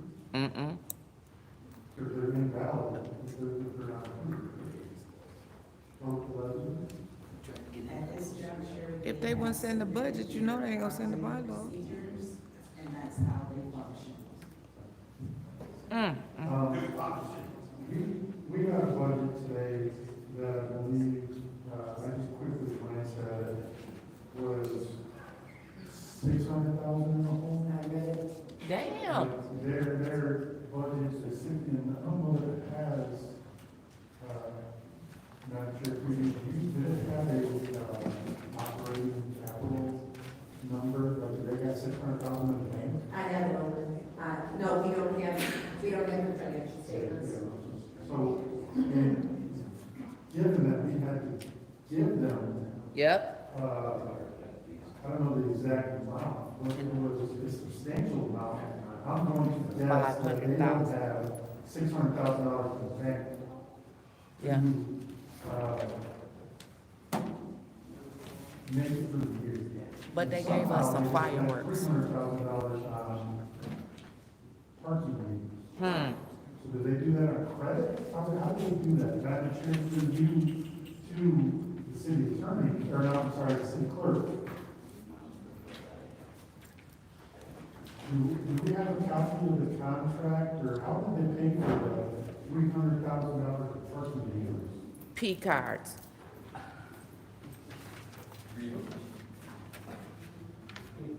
Because that was the attorney's letter stated that early 2025, that they paid approximately $300,000 to its parking consultant for the installation of meters.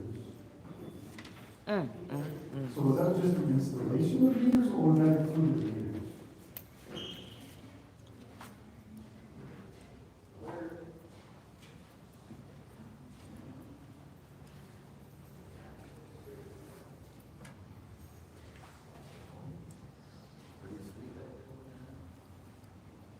They quiet now, cause they promised last year they wasn't gonna need no more money. in that response. I didn't see $300,000 budget spent On the DDA, they $600,000 in the hole. The DDA, again. No, for the previous year. Because the last week was last year, it was even lower than the one we just got. To me, we're gonna have to bail them out even. Again, yep. So, at this point, I don't have this all, it doesn't make sense to have it anymore. If we're just gonna keep continuing to check to the DDA for more, red tape and overhead for government, like, get rid of it. So, Yep. They promised you I don't have last this year. word. There you go, Dennis. Say it with your chest. Is there any other discussion in the first round? They promised him last year that they wasn't gonna do this again. I'm gonna take a couple minutes. Number one, Mr. Pfeiffer, if we don't pass this millage, then we're gonna have to bail them out even more. And number two, the DDA was created by the voters, and only the voters can dissolve Don't fund it. Is it. that correct, Madam Attorney? Defunded, yeah. In order to dissolve the DDA, there would have to be a process involved.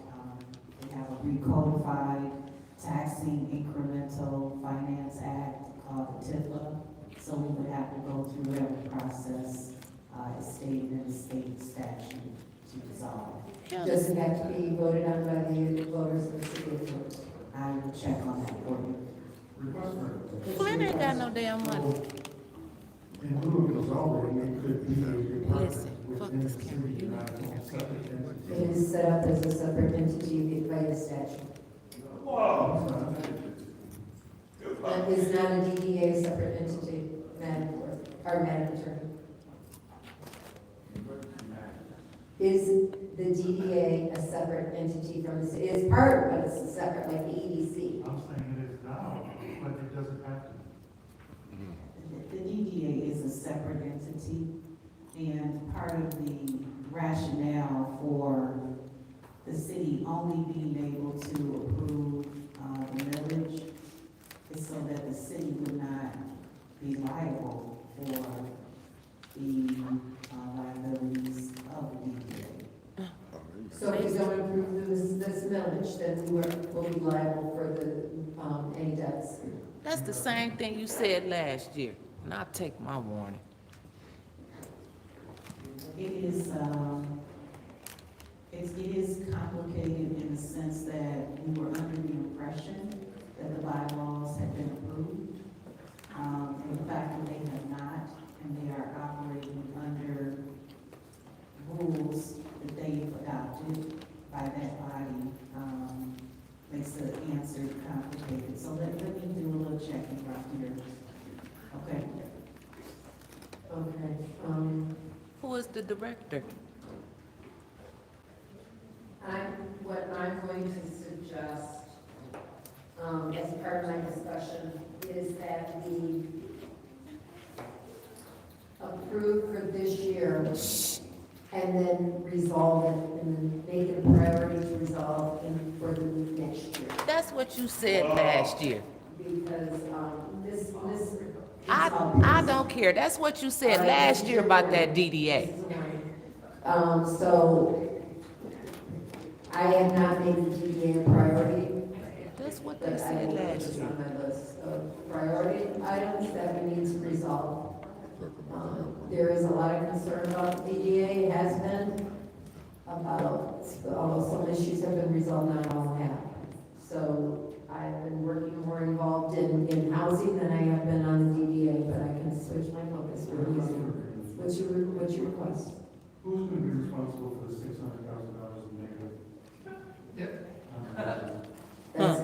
That's a question for the city attorney.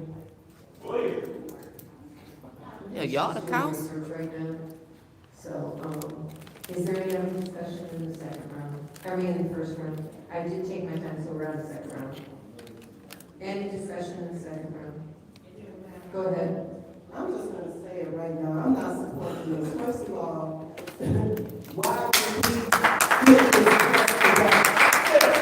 how come they received this budget? Thank And submitted to us, early on? Thank you. This is ridiculous. Playing in your I'm damn face. tired of the DDA. You I'm should. just sick and tired of it. I'm not supporting it. And somebody should have been here, to present this and tell us what this is all about. So, that's my stance, and I'm gonna stand on it. All right, Jerry. All right.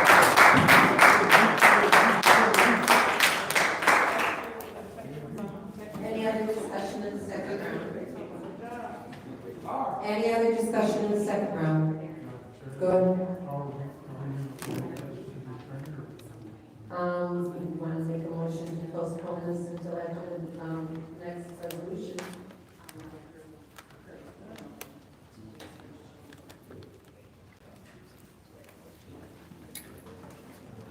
We have one other resolution besides the budget, and that is the user fee of municipal solid waste costs.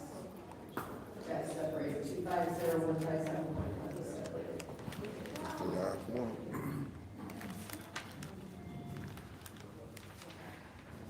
I'll make a motion to postpone discussion on 250158.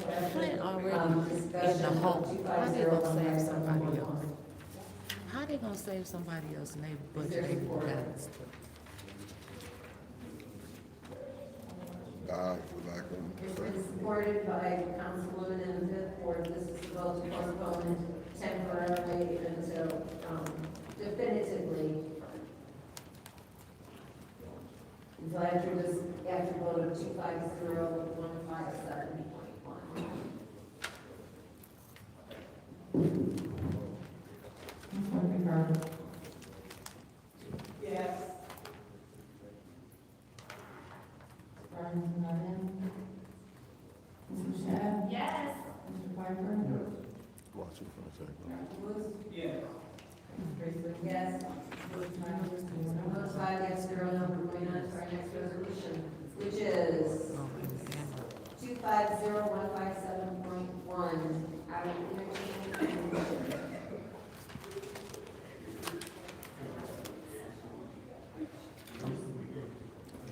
Been moved by Councilman in the eighth ward.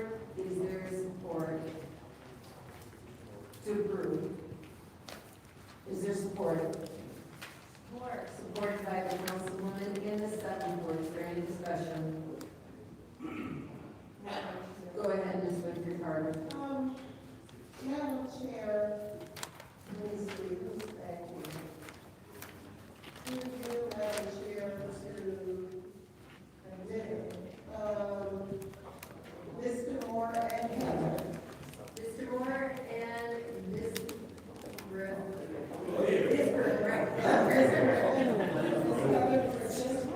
Hey, this go our boy. He go our boy. He don't know nothing. Remember, he don't know nothing. I see that there is a slight increase here. We're going from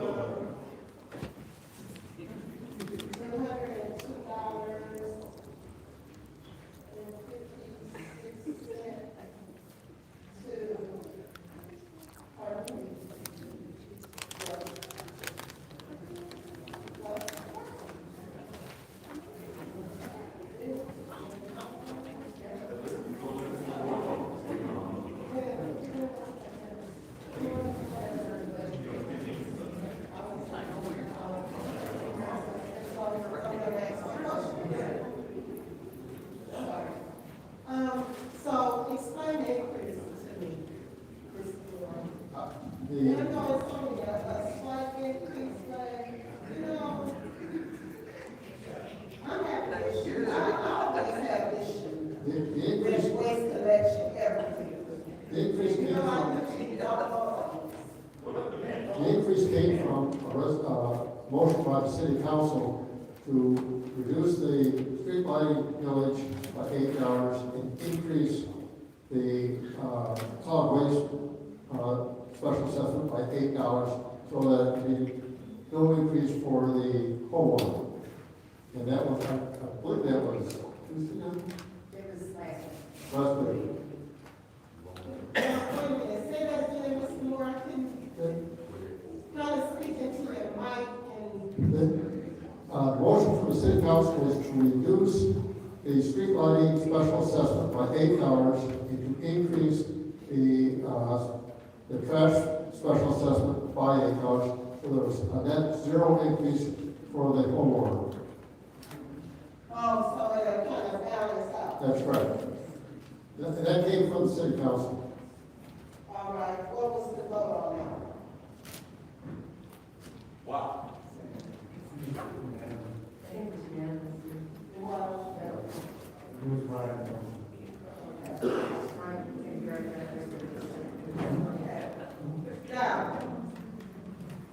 Now, y'all know I still do not agree with the no bid, process that went on for priority. Because this takes us out of being able to bid for lower costs. Okay, I'm just having issues with this garbage collection, fee overall. The whole, everything about it. And they still are not doing a great job of picking up. And then the other thing, I feel, I know that Monday was the holiday, and residents are still not aware that if there's a holiday, you put your garbage out one day late. I have garbage all on my street today. Yeah, but, they put the garbage out last evening for garbage collections for Wednesday morning. And so garbage been out there all night.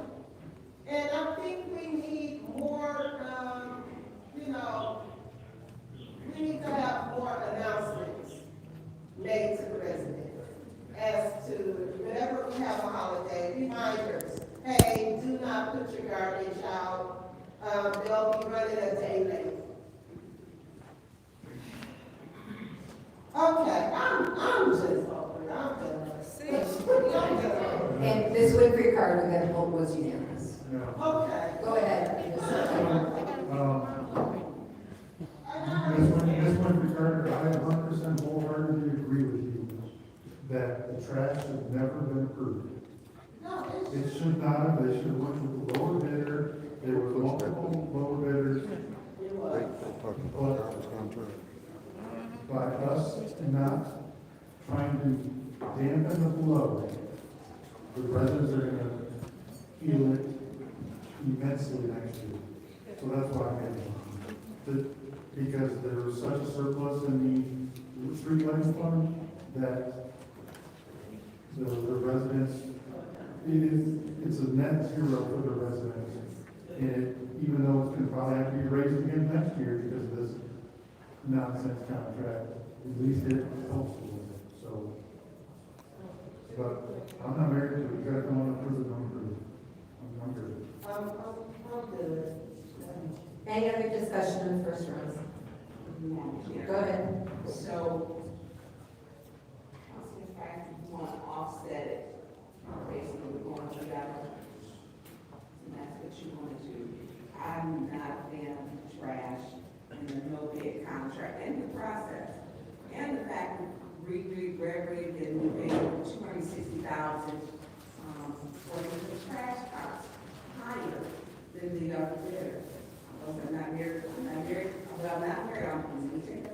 not having the fact that the mayor has his name on the trash cans. And I get residents upset about that. That we did not approve trash cans to have his name on them. We didn't do that.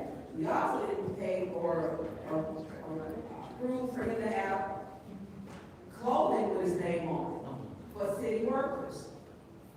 And that, and on street signs, it says crime watch.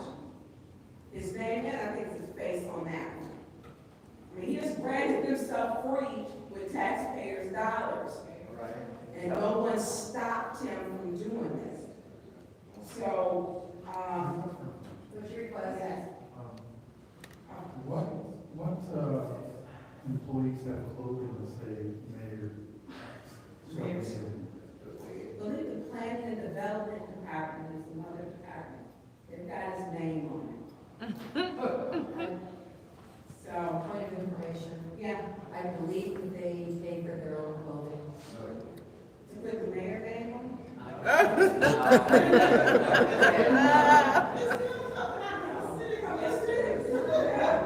mean, you got Crime Stopper signs that are red on poles with his name in the trash can.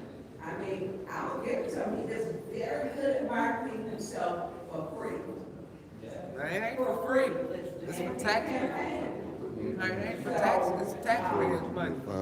So with the trash, I understand what you're saying, Councilman Piper, to offset it, not in agreement with it, but I do understand what he is saying. The no bid contract, we are in this contract to win, it was a no bid extension of 5 years tied to them being our, carbon person, right? Heather, Mr. Moore? Yep, so when this was discussed, we were given our third year with the 2 one-year extensions. So they asked for the 2 one-year extensions, plus an additional 3 with an offset of another 5 if we chose to go that far. So we are in until, I'm sorry, September 30th of 28.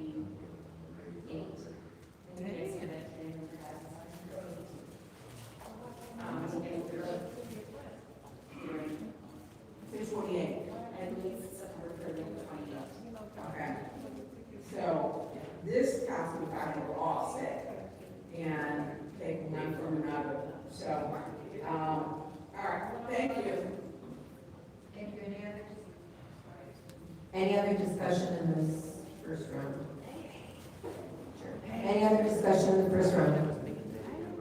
Any discussion in the second round? Go ahead. Heather, Mr. Moore, I want to make this very clear. Come this time next year, if there's not an audit of the total number of parcels, I will not vote on anything related to this. So this is down here, almost going on 4 that I've asked for parcel, because I think we're overpaying parcel. So if we don't do an audit, I promise you, I might be the only no vote, but I will be a no vote on this because, to me, the parcel count is way off. And we are overpaying our trash collection because there's no way we have that many parcels still in existence with our, even though it said our population raised by 100 or whatever, there's no way that we continue to have that many parcels that they're collecting. So putting that number. You're on vacation. Any other discussion in the second round? Madam Chair, Yes. just a quick question about the bins, that are still being waiting to be picked up, because there are extra bins out there. Have we already started collecting those bins? What's the process on people getting those bins picked up, whether they're not at the house or they got an extra bin? So the initial one was based on, asking a number, we used what was with assessing and the water bills. We cross-referenced that, and that's how we determined how we were going to be distributing them. No, I'm just trying to figure out when the extra bins are getting picked up. So after we finished that original deployment, now we're actually looking at recoveries and things like that. Generally, people are talking when we are going to need to recover. Okay, so they can just call and say, hey, accept this address, so we will have somebody that will come get them now. Thank you. You can call me or Paradise. Thank you so much. Adios. Any other discussion in the second round? Yes, Go ahead. I have a question. Speaking of the mayor's name on all of these bins, how much did that cost the city? Phil and I had spoken about this as well, so I did call the contractor back just to confirm what I believe was answered. What it is there's about, I think, 832 potential carts that can fit in a truck. Anytime you have over one truck, they waive the cost of the imprint and the paint that goes in the imprint. If we had only one truck or less, then they would charge us $400. That would be for the imprint and the paint. So for purposes of our program, there was no cost for the imprint and paint. Okay. But y'all do realize, and I'm just saying this in my opinion, that's like free campaign coverage. That part. You know, his name is on all of the trash bins for the city of Flint. So that's his campaign. He's campaigning, which he campaigns all year, every year. And that shouldn't have happened. It shouldn't have happened. He's not going to always be the mayor. That part. I mean, come on now, we gotta, you know, this is ridiculous. I'm done. I'm just frustrated. Any other discussions in a second round? I'll take some of my time then. So Heather, you know I've asked for an inventory of the properties, especially with more houses coming down. I think that we definitely need to do that. And just to comment that up until 3 years ago, there was a sign in my neighborhood that had Williamson. The vote to approve 250157.1.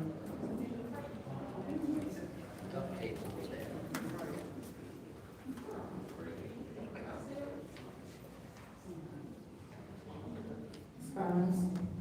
Yes. Mr. Shack? Yes. Mr. Pfeiffer? Dr. Wood? Yes. Ms. Priestley? Yes. Yes. Vote is 6 yes, 0 The no. vote is 6 yes, 0 no, that motion passes. We'll now go back to resolution 250158.T. We are on the second round of discussion. The only person who has spoken is the councilwoman in the 6th ward. Is there any other discussion in the second round? Yeah. Madam Attorney, do you have anything? Through the chair, this is going to require more research.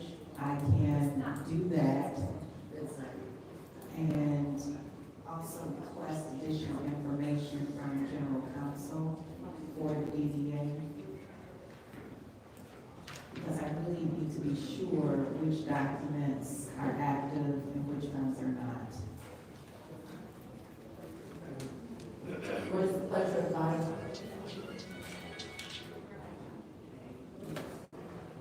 What are the options? Can we send this back to We finance? can vote on the resolution, we make motion. Can it be sent back to finance, is what I'm asking, because I know that there was a time constraint, so I'm There asking, is. what are the options? There is a meeting tomorrow. Madam Chair, I'd like to make a motion that we postpone resolution 250158-T, which is the 2025 operating millage City of Flint Downtown Development Authority District, resolution until tomorrow's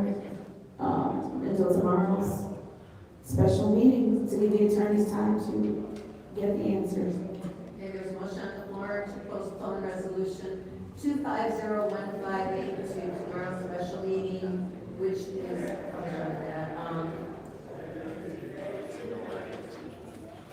is there support?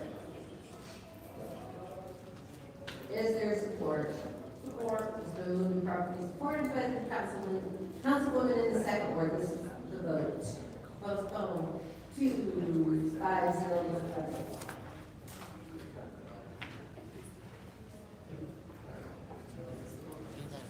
Mr. Shack? Yes. Mr. Pfeiffer?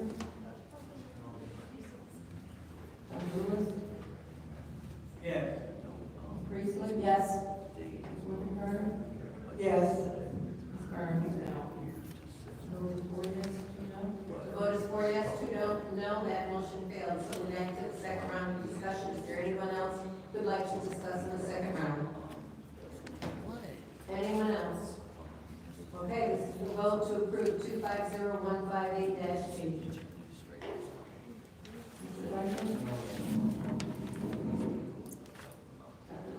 Yes. Priestman? Yes. Carter? No. Burns? No.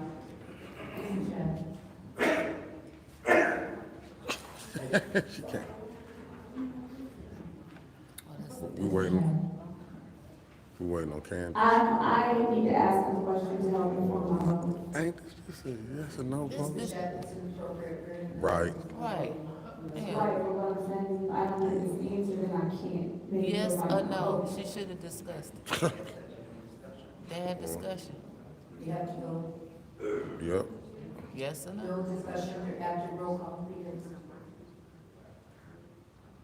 She don't like them rules. Mm-mm.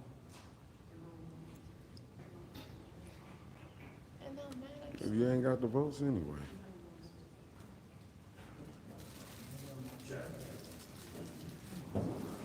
She really thinks she doing something. It don't matter. Hell, it ain't gonna pass.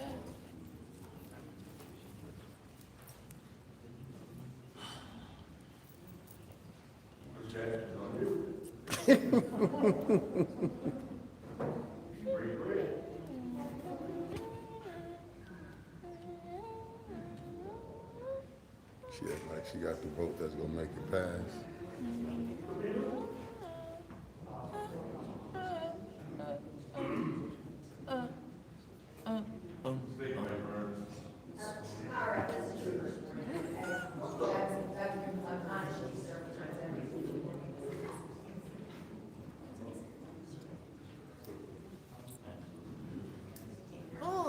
She gonna put a Cory Booker 24 hours.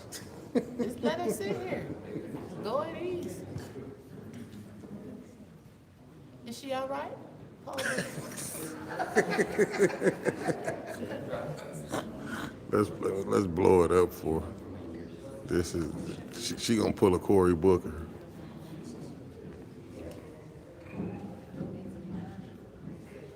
And shit, is she breathing? Yes, Madam Chair. Waiting for your vote. I'm aware, but I also made you aware I don't have enough information to vote. Well, abstain. Oh damn. Oh. I can't abstain because I don't have a personal mention to it. Well, just let her ass sit there. Just keep on. Let's go. Warn her and put her out. Warn her and put her out. What's your point? Does the rule in effect where you stop two people and you lose your opportunity, is that, or is there no time limit? Only Candace said. So I can stay here 3 hours next week? I don't think so. I don't think the rules address the time limit, nor does it address someone who's in their seat but is not voting. So, Madam Chair, are you saying that I have to vote right now? Yep. Because the ruling is now up to you. Say yeah, DeVita. Yes, I'm asking you to vote. Wow. Tonight? Yes. Wow. She get all that. Man. 3 yes, 3 no, that motion fails. Wow. Like she was gonna come up with 2 damn votes. She thought she was gonna stay. She's gonna pull Madam a. Chair, Yes. I have a request for, I need clarification with that last vote. It's over. Since we were rushed into Go ahead. No, but I also didn't know if us voting yes or no meant that this is still going to be on the agenda tomorrow, and I needed to know that in order to be able to vote. And I was supposed to vote without that information. Well, let's look it up. It would have to be considered. I don't know that is, Boy. It say unfinished business. the notice is for, agenda items having to do with the adoption of the budget, so it could be found on consideration of that. Thank you very much. Thank you very much for that information. Okay, now we are going on to our final resolution of the night, and it is 250160-T, adoption of fiscal year 2026, City of Flint budget. I'll entertain a motion.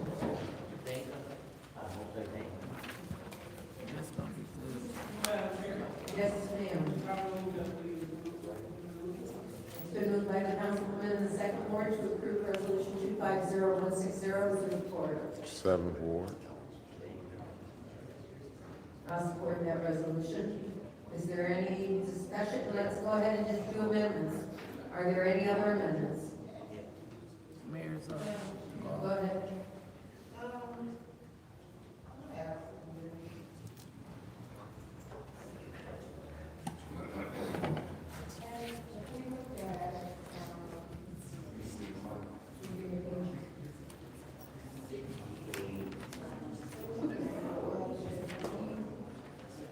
I am on page 21.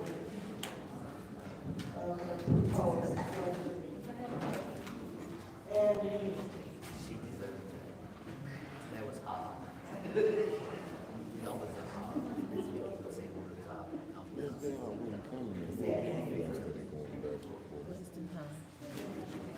let's look at, the mayor's, laws here.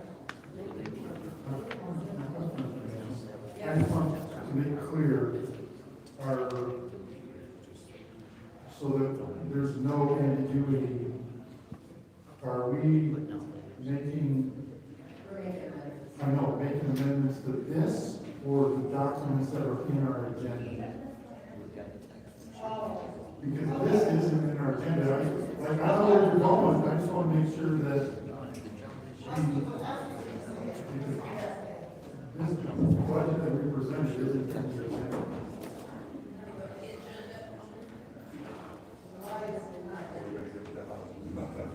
So, our, What it is the items in this.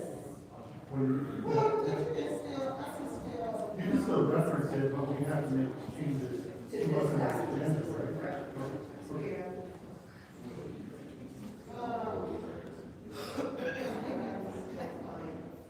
If you just reference it, we can figure it out and make that right, so. I know that the mayor,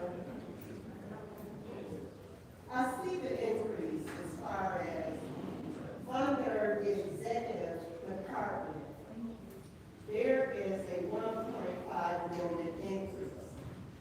Now, I do understand that the black department is now housed under the executive department, in which I don't know how that happened.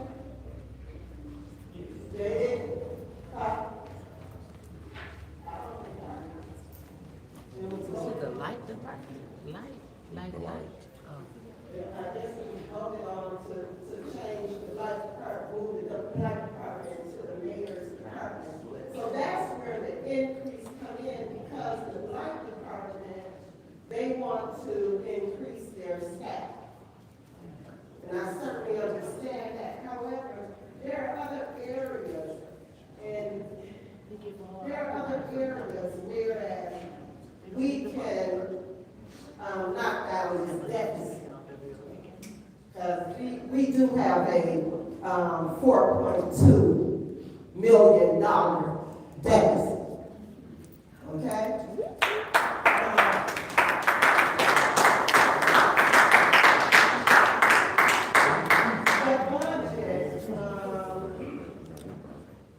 The budget for the mayor, whereas his proposed is from fiscal year 2025,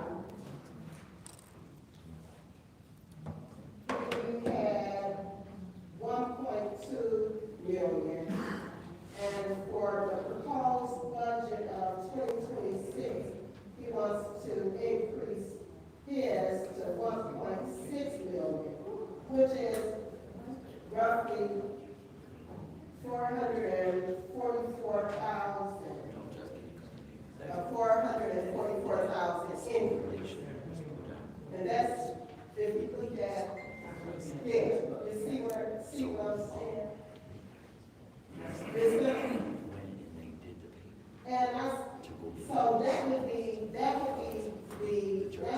roughly 500,000 of the 1.5 million. So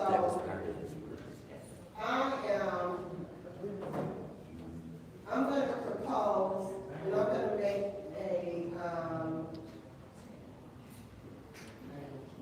motion. I'm going to make a motion that we decrease the mayor's budget by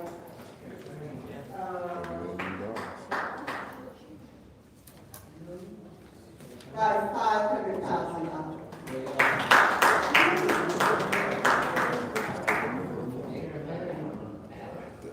Motion on the floor to remove, Madam, clarification. Mrs. Ricardo, did you have a specific line item that needs to be going to one of those categories? Wages or supplies and other? You only want to. Wages. Because the mayor asked for an increase of full-time staff. I don't know where you think he goes. What, are they waiting on the grants to be approved?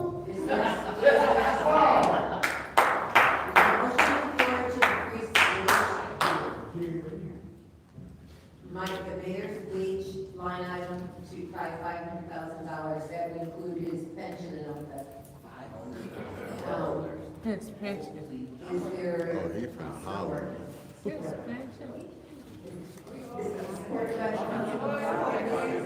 there any discussion? Go ahead. Excuse me. I would not support this.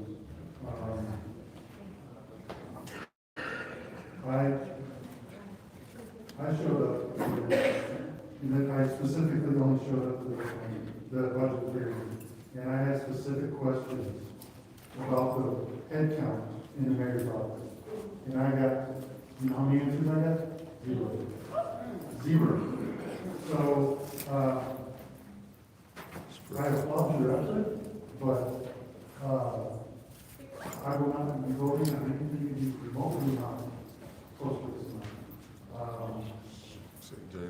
To me, you know, we finally got the check register.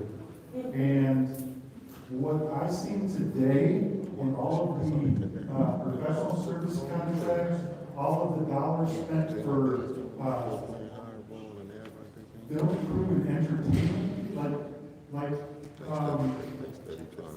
literally, it looked to me, I'm still waiting for the details, but it looked to me like he was hiring party planners and everything else through the mayor's budget. So it's not just the wages that need to be cut. It needs to be the supplies and operating expenses. To me, it is offensive that the mayor's budget has increased from when Mayor Weaver was here from $350,000 to now he wants $1.6. But you know what has stayed the same? Is the police budget. And I'm gonna say it again, why the hell do we have so many police here? Liddell's scared. And the police budget has stayed the same, crime has skyrocketed, but the mayor wants more people in his office and more cops in this room. So, I applaud your move, but unfortunately, it's not going to get my vote because it's not substantial enough. Thank you. Point of information. Madam Chair, through you to Mr. Pfeiffer. Mr. Pfeiffer, would you, do you think it should be increased? And yeah. The deduction increase? Yes. So, yeah. or substitute amendment. I'm going to make a substitute amendment to go back to fiscal year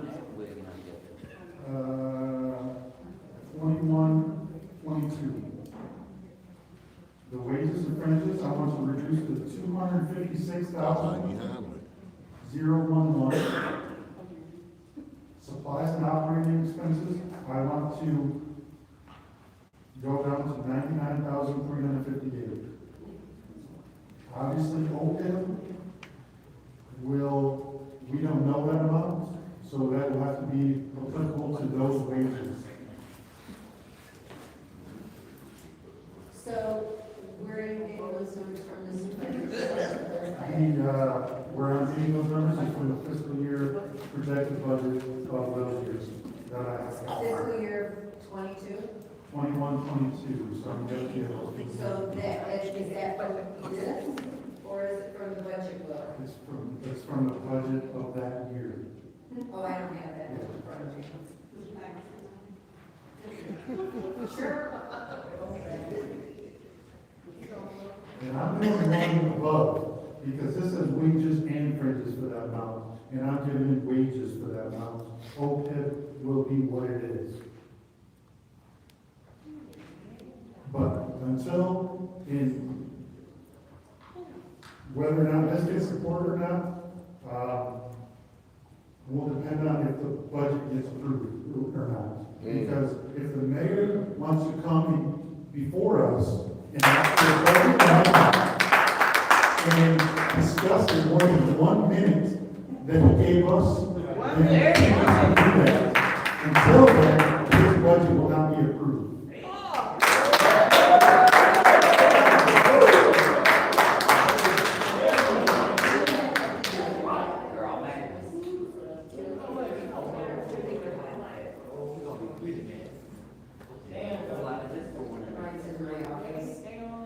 So, there's a motion on the floor for the office of the mayor to go wages and fringes, a total of 250. No, just the wages. I don't know what OPEB is again.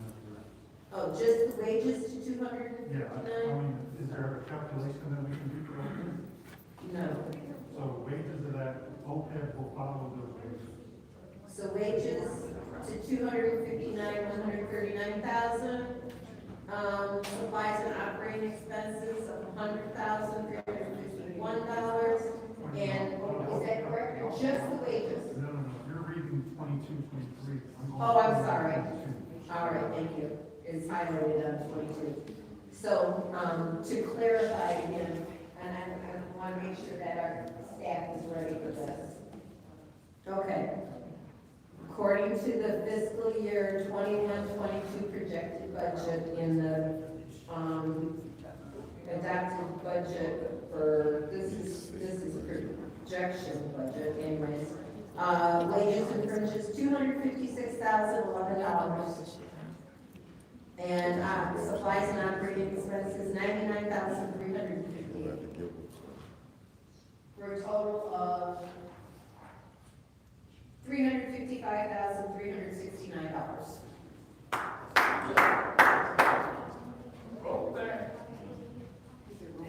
Is there support? Support. Supported by the councilwoman in the sixth ward. Is there any discussion? Madam Chair? Go ahead. I'm just going to put this out there again. Until the administration wants to answer our questions, they want to come before us and tell us where the employees are going to be doing, what their wages are, and how it's going to benefit the city, and not literally give us zero respect and say, I'm going to give you 1 minute. This is where the budget is going to stay, or the budget will fail.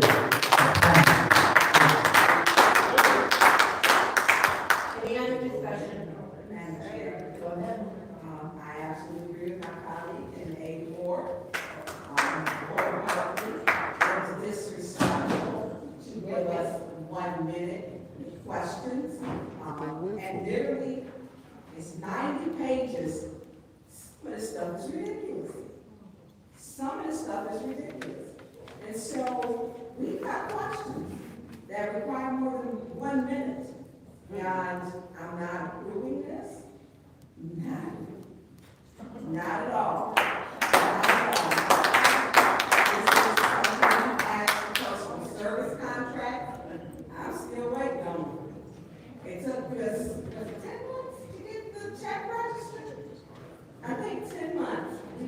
got like a week ago, 2 weeks ago. Wow. And there's some serious concerns in here. Very, very serious. And I don't know where all this authority is coming from. I really do. And so, with his office, what is it that they do? What is their job description? And,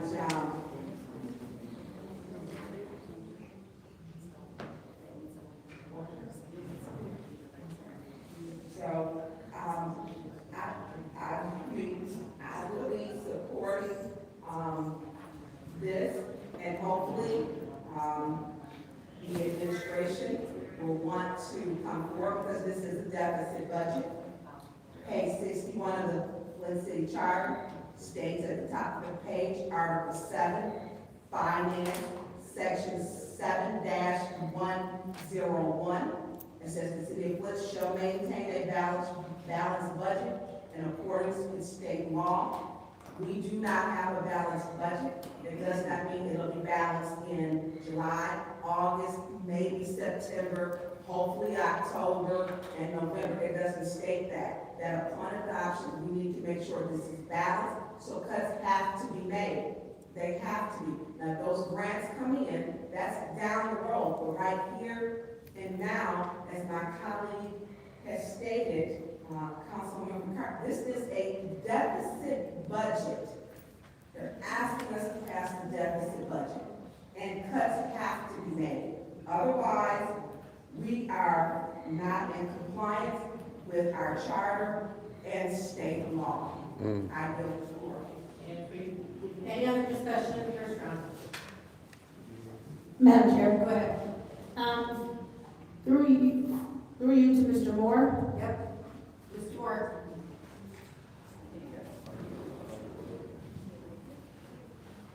You can tell Candace will put her administration. Mr. Moore, I'm assuming that you were listening intently to what is being proposed. So my question is, what is affected by the motion that is in place? We were just talking about that. It's going to have a big impact on the organization. I'm not exactly sure if I'm giving the answer tonight, because we'll have to get some thoughts on how we're going to do it. Big difference between the salaries between last year and this year actually has to do with one grant that we fully anticipated receiving, but we just haven't received word on that. There is one additional position that was added to the mayor's budget over the prior year. The rest are all funded through other areas of the organization. I'm not sure I can give an answer. I haven't had a chance to speak to the mayor yet as to how we would address that, but it'll have a serious impact on the whole organization. So when you say it'll have a serious impact, what can you, and this is not being held to anything, but if you just had to make an educated guess based on you being the finance person, what would that affect? If that goes down to $300K, what does that now look like? We end up having license people off if that goes into effect. Which people, until we have a chance to plan our strategy, I can't tell you which people, but there would be always have to be laid off as a result of that. Right, and maybe I didn't hear them correctly when they were making this amendment, because I know blight is under here now as well, right? Pardon? Is blight under this office as well? No. Blight has a separate budget. Okay, I thought so, but, there was a lot of explanation happening here, so I just wanted to make sure we were clear. And so what you're saying is that any decision we make tonight could abruptly change someone else's life. Yes, very much so. Right, and so that there are employees whom we don't know, their personal situations, what they have going on in their life, but we do know that most of the time when people have jobs and they work full-time, they are depending on said paychecks to make their way in life. They're very hard working people. Correct, and so So, us making a decision tonight in haste without knowing the full impact, it would be deeply, inconsiderate of people and their lives. Yes, I would. Okay, thank you, Mr. Moore. I yield, Madam Chair. Any other discussion in the first round? Any other discussion in the first round? Any discussion in the second round? Madam Chair. Go ahead. Mr. Moore. We've been in emergency management, do you know how many times? I believe at least twice. It's more than that, I believe. Like 5. Yeah, and so, where will we get the money from? Because we're required to have a balanced budget. Under the definitions of the Uniform Budget Act, we do have a balanced budget, because they Do define. we have one if we vote on it today? Pardon? Do we have a balanced budget if we vote on it today? Absolutely. Show me where that's at. The way the state defines a balanced budget is revenues plus fund equity, less expenditures must be greater than zero. And we will qualify that. Part of Is it that including the grants that you're expecting? no, that doesn't include the grants I expect. There's a number of things. This budget was prepared in the wintertime. It was presented in March 1st. Since then, we've had a number of things that have broken our way that make this budget absolutely possible. We don't know about it. We ask you these questions and generally like you but you don't have answers. An example would be is the income tax. We have heard from we've been sharing data with the state of Michigan. They're estimating that we should be able to collect $2 million additional revenue. Should be able to. Should be able. But we don't have it right now. We never had any of the. That's what I'm saying. Right We have now. no surplus. When Mayor Neal came to talk, he had a $24 million fund balance. That far. 24 fund balance. We don't have any fund balance obviously now. No, that's incorrect. Well, correct me because we're going by your numbers. Your presentation said we take in 64, we're spending 68, we're waiting on money to come in. Okay, there are a number of factors you have to adjust for. Part of it is ARPA dollars are in the general fund. So if we don't have ARPA dollars, we wouldn't be able to have a balanced budget. No. It's just that we haven't spent all those ARPA dollars, and part of that is in to reappropriate the unspent ARPA dollars. Okay, how many people work in the mayor's administration? I believe there's a, We don't know. We will ask, we don't know. We have 1 minute. You don't know. But, Do you know? I don't know if I have, everyone that works, I do have all the different group positions. You know the position, shit. I think this goes back to the question that Mr. Pfeiffer was asking. You don't know? And most of the new positions are being funded through ARPA. Some of That's them, my time. I'm sorry. How Any other many, discussion in the second round? how many people, not the positions, Round not the second. titles? Madam Chair. Go ahead. Madam Chair, to Mr. Moore. Mr. Moore, continue. okay, there's, total, 4 positions being funded through ARPA, 1 through a DOT grant, 1 through community development. And these are all grants that we have received. 1 through the opioid for the public health, and then there's we've had 2 coming from the general fund itself. What? Mr. Moore, so you're saying that 4 positions is funded through ARPA? Uh-huh. Yes, ma'am. Yep. What positions? There will be a communications manager, a community center liaison, actually 2 community center liaisons. This is and beautiful. a intake coordinator. Okay, and what category under ARPA were these positions funded? So we had categories Yeah, we did. as far as ARPA. I don't have that information up here. funds for? I don't know the answer to that question. To community support This comes from, liaisons. we haven't compared that split with ARPA time, but I can make So, but you don't know the four positions? I do know the four positions. Well, okay, but, and how much were they approved for? Well, they weren't approved, but how much are the positions? When we have, under the resolutions for the ARPA dollars. I don't remember that, Mr. Moore. I don't remember that. Now, could it be that this $75,000 threshold is being used and abused?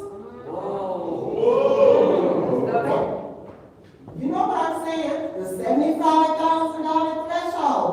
Whereas the mayor do not have to come to, that's not true because I think. What's your request? Are you aware that those aren't even included in the head counts?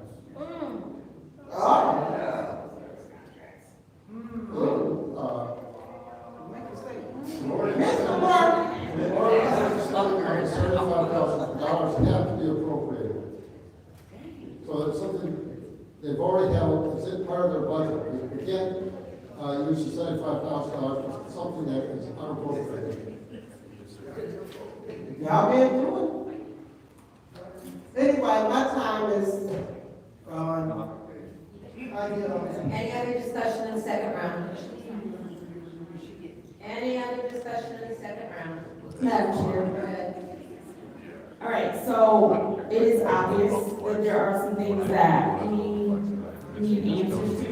As I've already stated, I'm not playing roulette with anyone's personal finances. I'm not willing to sit here and, basically be the one to deliver a blow to who knows however many people that,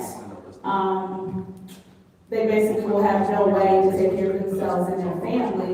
I think another thing that is also dangerous because we don't have the answers is that if you cut that budget, you will have a mayor's office that's running basically in a handicap, right? And so it just puts it in a position to where it seems as though he would not be able to properly do his job and perform his duties, and the office of mayor would not be functioning correctly.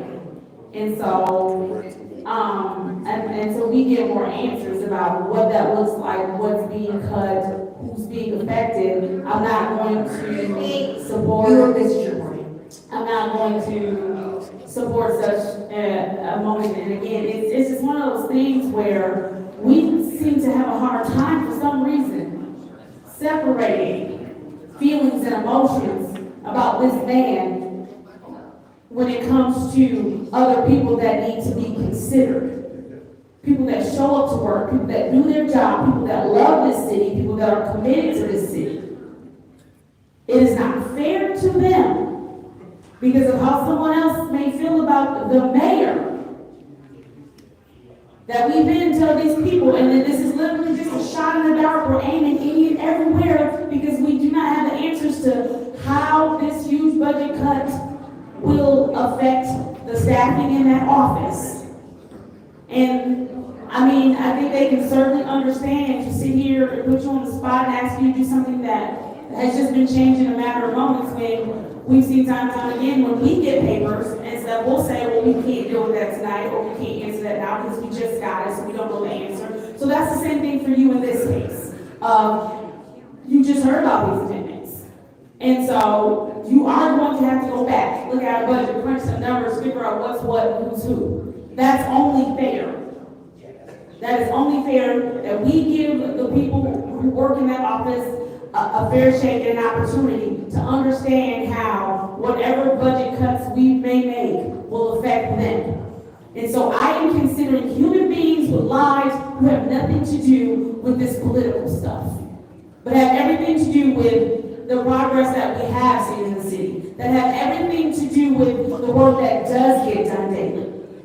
Because one thing you cannot say is that there are not people, regardless of how you feel about the mayor, who are not actually working, so thank you. All right, so seeing that, that is the last speaker. No, not.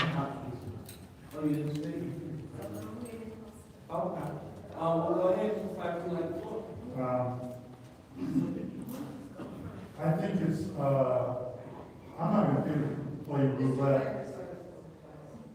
Okay, yeah. Okay. People who probably, Brad Monkeys, I got my office. This is the second round. I need to shut up. Oh, sorry, I'm sorry, it was not Mr. Piper, I'm sorry. It was off the top of my head. Oh, okay, all right, go ahead and respond.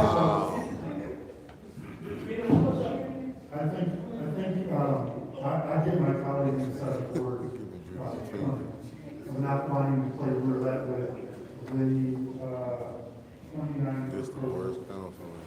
mayor's office positions, but I'm not going to play roulette with the 80,000 residents.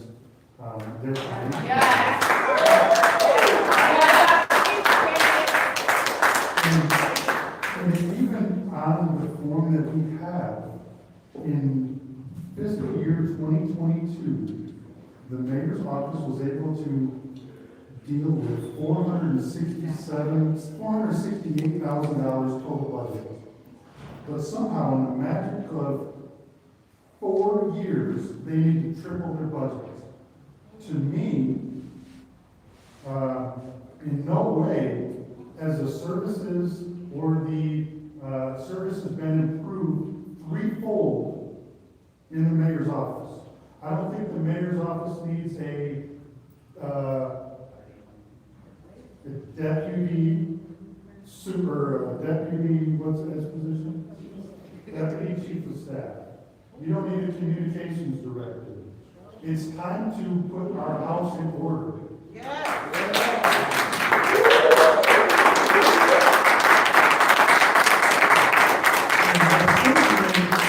certainly don't think he needs to go from $63,000 in supplies and operating expenses in 22 to fiscal year 26, where he's proposing $222,000 in expenses. That's a four-fold increase in 4 years.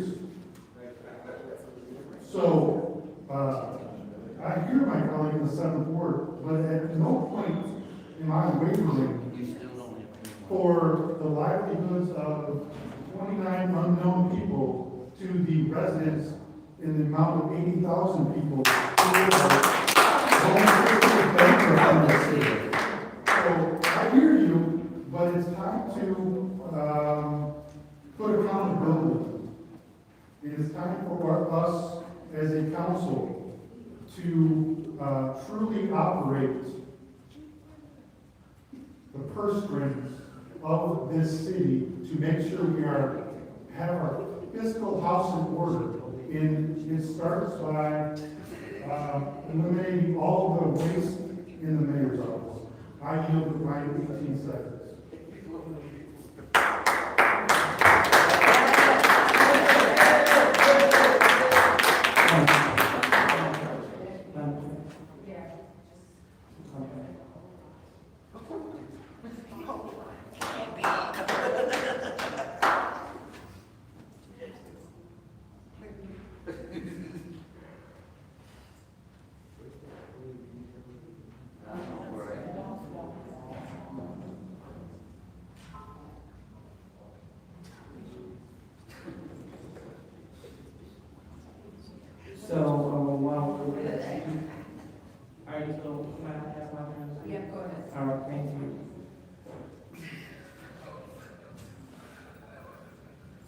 As we talk about getting houses in order, we can't gloss over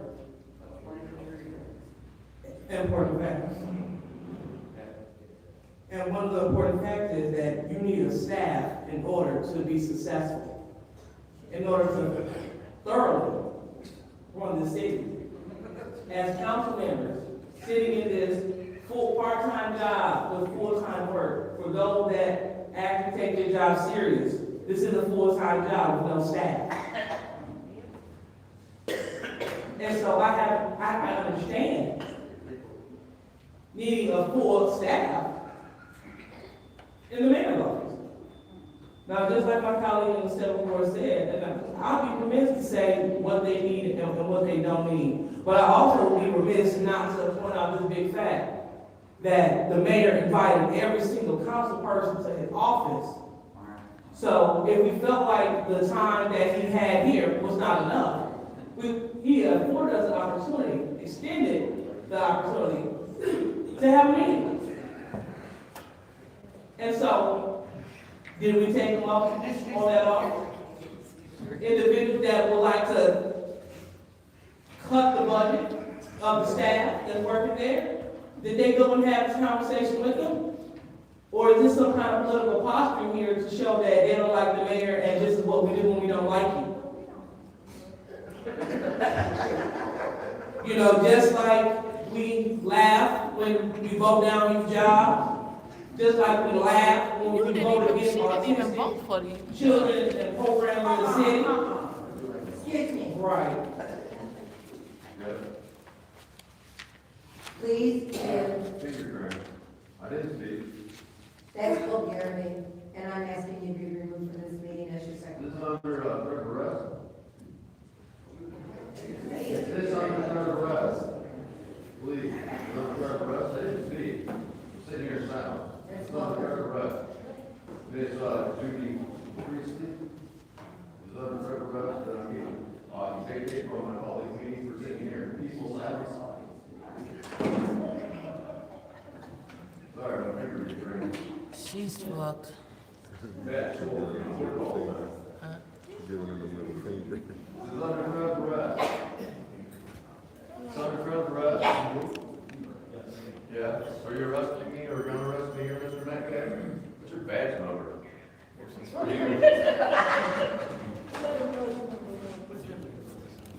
Again, this I don't care. People come here for laugh, jokes, kicks, and giggles. And this is not what we're here for. People come here to take shots at the mayor. This is not what we're here for. When he gets it right, we agree with him. When he don't, then yeah, we take it to him and we fix it. But sitting here in these chambers, acting like we refuse to pass the budget unless you slice his office and shred. I don't understand that. Now, when you are right, I'm with you. Unfortunately, I have a colleague that won't even answer a question. Let alone agree when I propose something when it makes sense.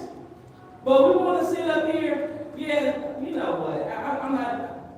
And this is why people view us as being stagnant. We operate out of feelings and not facts. I will continue to operate out of facts. So, bring it to us why we should cut the mayor's budget. And if it makes sense, I agree. But stop using your seat to politically try to assassinate somebody with no facts.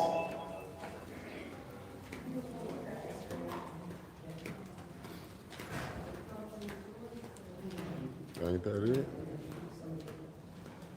No, they are closing the doors. The doors have to remain open because of the Open Meetings Act. They have to. The doors have to be open. Because he went to the bathroom and tried to get him out of the bathroom. They just shut the doors for the officer and they will open it back up as soon as they can. I'm gonna go to my partner in the bathroom. Do they know the open meetings act? They can always use this back here. No, no, no. Excuse me, let me finish you guys. No, it's not. It's not you. Somebody talking, those people. It's my conversation with you. Oh, okay. Okay, all right, thank you. Ain't nobody wanna sit behind some of y'all anyway. Any other discussion in, I wouldn't even squat.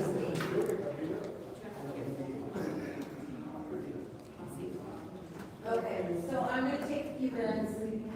I'm not going back this far for rollback. Are there positions that could be eliminated in the mayor's office? Possibly. But we haven't identified those. It hasn't been discussed. Where I had discussed the positions that could be eliminated in the ombudsman's as well as the cost. So I am not going to go to agree to this, amendment. So this is the vote to the, substitute amendment to go back to the fiscal year 21-22 budget of the mayor's office. Dr. Lewis? No. Priestley? No. Yes. Yes. Ms. Bass? No. Mr. Pfeiffer? Yes. Yes, The vote is 3 yes, 3 no, that motion fails. That amendment fails. Is there any other amendments? Are there any other amendments? Go ahead. I'm gonna make an amendment to,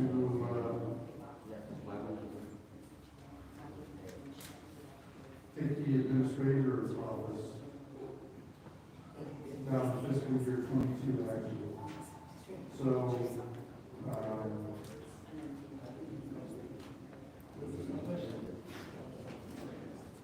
I'd like to make personnel services from 384, 465, down to 225,500. Number are you quoting from? Fiscal year 22. Correct. I don't see that in administration.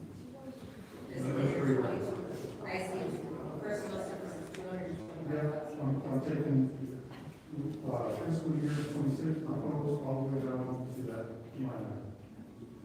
Okay, there's a motion on the floor to move the city administrator's, line item from the proposed budget to the actual fiscal year 2022, which is personnel services, $225,500, pension and OPEB, $85,876, supplies and operating expenses, $18,510, for a total of $329,886. Is there support? Support. It's been moved by Councilman in the 8th Ward, by the way, and supported by Councilwoman in the 6th Ward. Is there any discussion? Madam Chair, Yes. to me, this seems like a no-brainer. We can easily go back, a few years and deal with the budget that we lived on in that year. There's a simple 4 years ago where we don't need to, almost double, I'm gonna say, increase by 70% in a matter of 4 years. To me, the services haven't increased by 70%. So let's go back and, if they want to propose how the services are going to increase by 70%, then we can have that discussion. But, that's where I'm at. Thank you. Thank you. Any other discussion? Madam Chair. Yes, Ms. Shep. So, this is the second time that there have been some numbers proposed that I don't even have in front of me. And so, just based off of, he's saying go back to a fiscal year, is that on here? Yeah, it's in this. It's in our package? It's in our packet. Okay. What page is it on? I'm printed, when you go into the budget, it's on page 1 of 3. Because I was assuming that I had that budget. Yeah, let me, I'll get you there. It's page 1 of 3. No, 1 of, let me go to my PDF, just a second. And I will be glad to see that. Can you, Page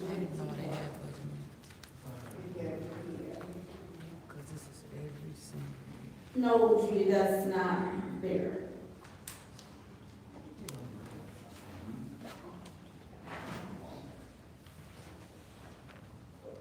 What page on the agenda? After the resolution, page 1 of 3, after the resolution. Sorry, I wasn't there. I look at it. So I'm gonna find it in a second, but until then, it's not in front of me. I have 3 minutes left. This is the same thing. So we keep making an argument that we can go back and put salaries and everything else back at what it was, 3 years ago, is it? And so this is the thing. In the last 3 years, we have something called inflation that has happened. In the last 3 years, there has been something called the cost of living that has changed drastically. More importantly, once again, we're trying to make an amendment to an office without understanding the full weight of the decision. Who will be affected by it? How will they be affected by it? Not understanding the roles that they play in that office, not understanding the duties, not understanding that the fact that, honestly, the city administrator's office is probably not what we should be trying to cut right now anyway, because is he not also acting as the DPW director? He has all of these extra duties, but we want to cut staff from somebody who has to take on not only making sure he's aiding the mayor and helping that all the other departments run correctly, but now he also has to man a whole department himself as well, be in charge of something as huge in the city of Flint as our water, and making sure that that's good and the quality of that is safe. And so now it's, let's give this person more undue stress. Let's take away the staff. Let's remove positions that we don't understand, some that are doing work daily that we're not doing, that we're not there in real time. The issue with trying to make these cuts tonight, which, again, they would make more sense if there would have been an email or something sent of, this is what we are going to propose to cut tonight. Come with the reason as to why you feel like you need this much staff or you need this much money going into your office. Instead, here we are again. Guess roulette is their favorite game. Playing games with lives. I'm not comfortable with doing that. I'm not comfortable with doing that at all. If somehow in here we can get a full explanation, it is quite clear that we will be in another meeting tomorrow. Quite clear. And maybe tomorrow, Mr. Moore will have the numbers. He will have had an opportunity to talk to the mayor's department. He will have had an opportunity to talk to the city administrator's department. That way, some different numbers could be discussed. There could be some kind of conversation on how we make this budget make sense. And that, yes, I do agree, we do need to protect the residents, but be clear, chances are the people that work in these offices are also residents. So did we forget we need to protect them too? They come to work every day, they work hard, and so instead of just going through it rumshot and not actually taking the time to look at this and say, are these cuts viable? Can we actually do this? Again, this is something else that is going to get a no from me. We do not work in the city administrator's office daily. I don't feel comfortable telling somebody you can go back to 3 years when we know how much this country has changed since then. When we know how much the cost of living has changed since then. When we know how much the cost of so many other things has changed since then. Like I agree. We have to be smart and responsible about the budget, but as part of being smart and responsible about the budget, it's not just making cuts willy-nilly, but also having conversations, talking to those departments and seeing what's what. I yield. Thank you. Any other discussion in the first round? Madam Chair. Yes. Right down, can you tell us how many people work in your office, and just a brief description of what they do? And I want to be very clear, meeting with the mayor is not in one state. The thing when he has called us obstructionists weekly. We have been asking for years how many people work in these positions, who's in there, what is their job title, how are they being paid. We have asked that. So I know coming in when Mayor Neely was elected, Clyde, you have one secretary, is what your budget allowed. The mayor had, was it 2 people? And so how many people, if they're saying to keep your funding, how many people do you have?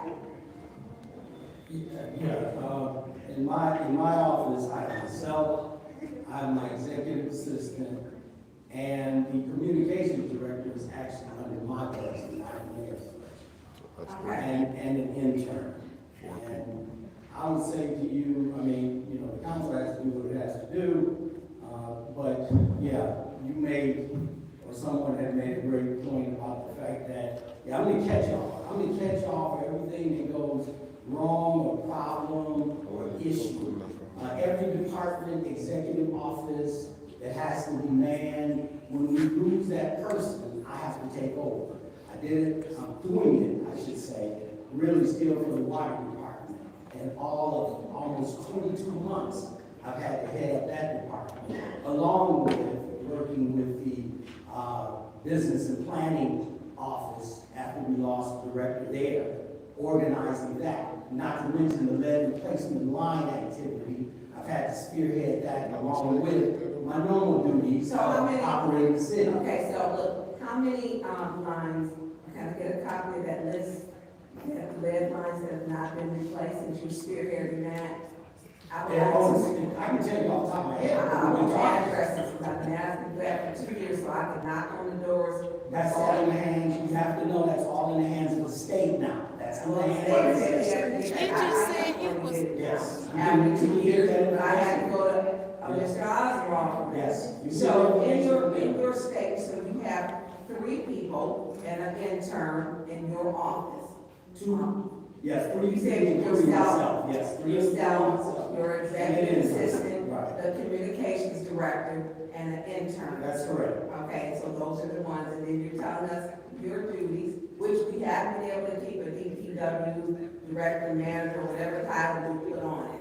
But that isn't your job description to catch all of that. That just happens to be what you're talking. You already said. I wish some people would come sit with me for a day, because I'm here on the weekends too. I'm not here just I will for attest to you. Yes, yes. Because when I used to be here on the weekends, you were here also. Absolutely. I will absolutely. Saturday and Sunday. I know, because I was there too. So I'm not talking to you, yeah, that was true.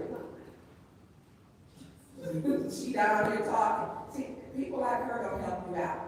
They don't, when I'm asking you questions. So do you know how many people work in the mayor's office? I can give you. A number? Yeah, yes, I can even describe who some of the people are. Okay. There are 6 public health The navigators? Yeah, no, they're not, they were funded for 7 total. The manager and 6 positions, 6 navigator positions. You just hired her a couple of weeks ago, right? That's correct. But I've been doing that for the last. Shebro is her name. Shebro, that's correct, Ward, Shebro Ward. Blight Department has 13. We have 3 people, I believe, that handle resident responses or work with the residents. What's their title? That's something I have to do. Ambassador. Personnel. And then you have the chief of staff, which you already mentioned. He has a person of governmental affairs. And my position. And then there's 1 vacant after that. What's the 1 vacant? It's one he gets to appoint and he has not appointed. He has 4 appointments that he gets to make. Okay. Besides, mine's the only one that has to come before council. That's my time. Where's Ed at?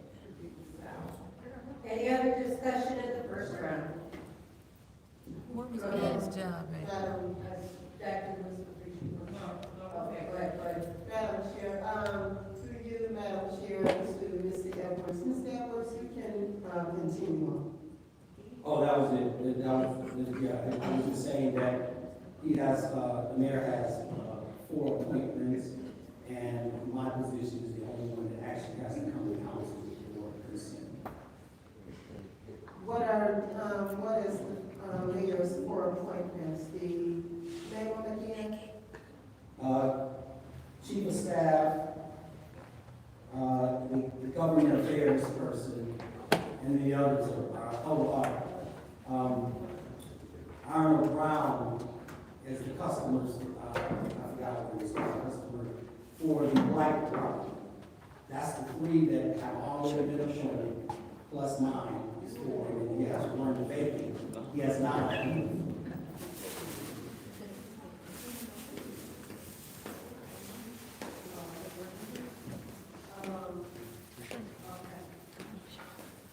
How many people? There are several people that's working in the mayor's office. That's, you named all of them. That's everybody office. Yes. Yes, our master, he has an office inside that. Oh, okay, okay. All right. But the light department's budget is not included, I'm looking at the light department's budget right now. That's a lot of work in the Okay.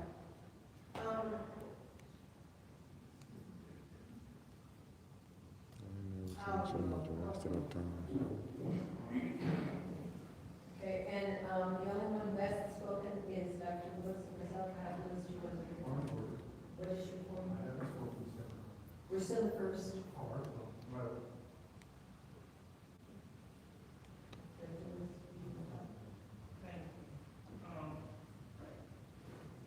So, Mr. Edwards, what if you make these cuts to your office? How would that affect? Stay home on the weekends. Not able to do, I mean, there's a lot. Right now, I'm looking at, a number of things that are really affecting the department when you start, affecting the city when you start talking about millions of dollars.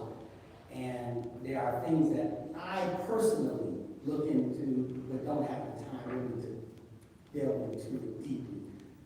I realize that working with a lot of the projects, I really need somebody to man project assessment and do project kinds of things. But yeah, if it's cut, then I mean, you know, there's no room to do these things anymore.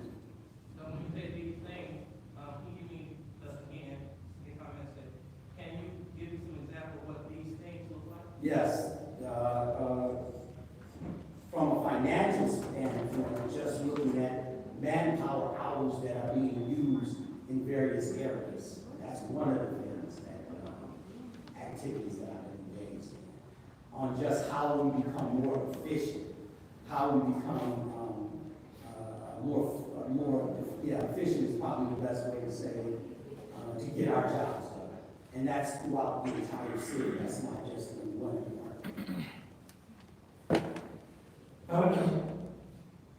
And so, how do you think this will affect the city? I think that when I examined and gone from department to department, I've done a lot of analysis. I've got reports from everybody in the departments to understand how the jobs function. Many of our employees, who are fantastic people, many of our employees are stretched beyond the limit. And so how will it affect? Well, I mean, you know, we used to be a city that had 2,000 people working in City Hall. Just because the emergency manager came here and reduced us did not mean we reduced what our demands were as a government to the people. So 2,000 people, what 2,000 people were doing, 500 are doing now. Whoa. Thank you. All right. And so, what would you like to tell this council about, let me ask you this too, let me ask you first. Have anyone met with you in advance to talk about what cuts to your office will look like? No. Okay, all right. So what would you like to share with this body about the passage of this motion? That the operating budget that we're talking about is an effective operating budget, a balanced budget as you heard from the CFO, but it's an effective budget to move the city forward. Anything short of that, we might have some real issues. There's no question about it. We're struggling to some degree, making sure some services stay at the level that they need to be for the residents. And I'm saying that, just like I said before, people are stretched. People are retired because they're stretched so far. So every time you keep stretching them, you want more people to retire, to have more of the history and background and understanding of the city. It means that also sets us back. When we keep losing people that understand the inner workings of the city, then that affects how the quality of service will be delivered. We're bringing people back now on subcontracts, trying to get that service, get it back up to a level that the residents deserve. Okay. So, thank you so much, Mr. Edwards. I wanted to make sure that we heard your voice, for one, since you said no one had reached out to you to discuss this. You know, it's hard to make a decision about your office, about approving your office. It's only fair to do that. And it's good to hear your perspective, because one thing that I don't want to do, I don't want to jump into something prematurely. I don't want to jump into something and not know the ramifications behind it. Because at the end of the day, it's people behind these positions, and we have to make sure that we're fair. Thank you. Thank you. Sina, I'm going to take my time. So, Mr. Edwards, what I think my colleagues have not thought about is that since the 2022 fiscal year, we approved wage increases for across the board, exempt, non-exempt, and union, non-union employees. And they missed that. They're trying to ignore the cost of living that Order. what's your point? My point is, who are they and they ignored the cost of living? Not letting y'all go far, but y'all doing too much, you don't know what you've done. You're speaking to our motive. Robert Rules 43, white 21. You don't know. So what they are not paying attention to. Okay, that's still a point of order. That's Point of order. no. Point of order. What is your point? My point of order, thank you. My point of order is you cannot speak to what we think, you cannot speak to that. That's speaking to what you're still doing the same thing. That's a violation of Robert's Rules 43.21. I think this is very obvious that by trying to take the office down to costs that were 5 years ago, that they are ignoring that. That is very obvious. I'm not speaking to motives, I'm speaking to facts. And also that everything has increased. We have talked about that. You are stretched to the limit. I was lucky to get, 5 minutes the other day from you?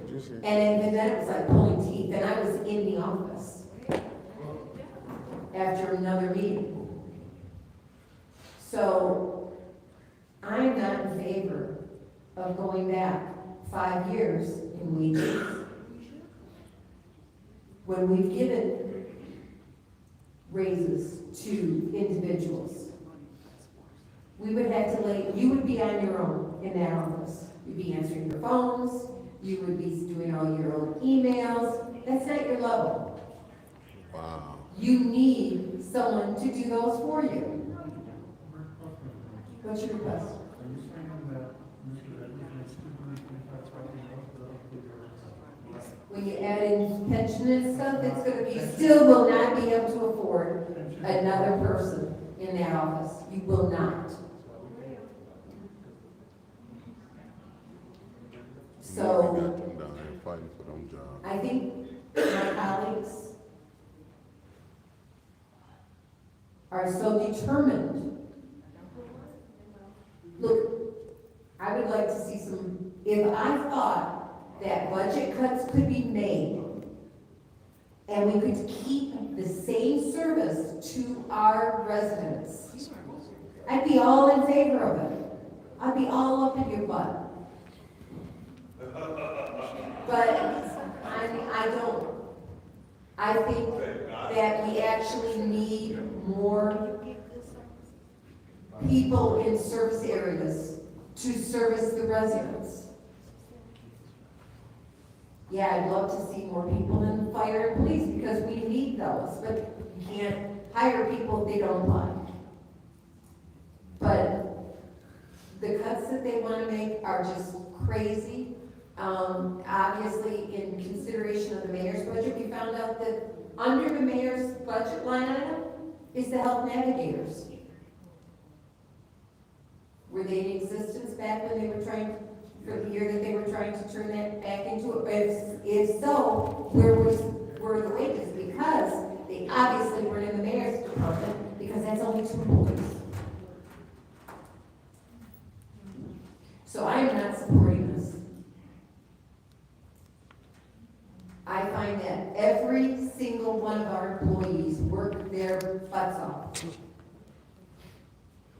And I am going to support the employees of the city because they serve the residents. They're not here to get rich. You can't get rich. In fact, today, I wouldn't even apply for a job in the finance department because they couldn't afford me. Shit, she lying. But that's the case across the city. The city does not have competitive wages, period. And they want to cut it even more. Second round. Anybody else? Couldn't afford her. They got messed up more. I think it's laughable that they have no problem with approving contracts that are going to raise dollars and cut their personal budgets for the residents. Meaning they have no problem signing the trash contract that's going to take money out of the residents' pocket. Like, the residents can, like, you gotta make cuts and you gotta deal with it, but everything that they approve, they refuse to make any cuts for our operating expenses. They expect the residents to make cuts by the escalated contracts that have been approved.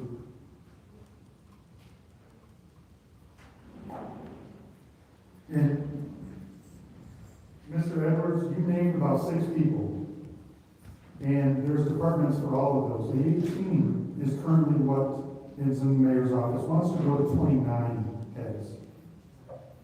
You said, Arnold,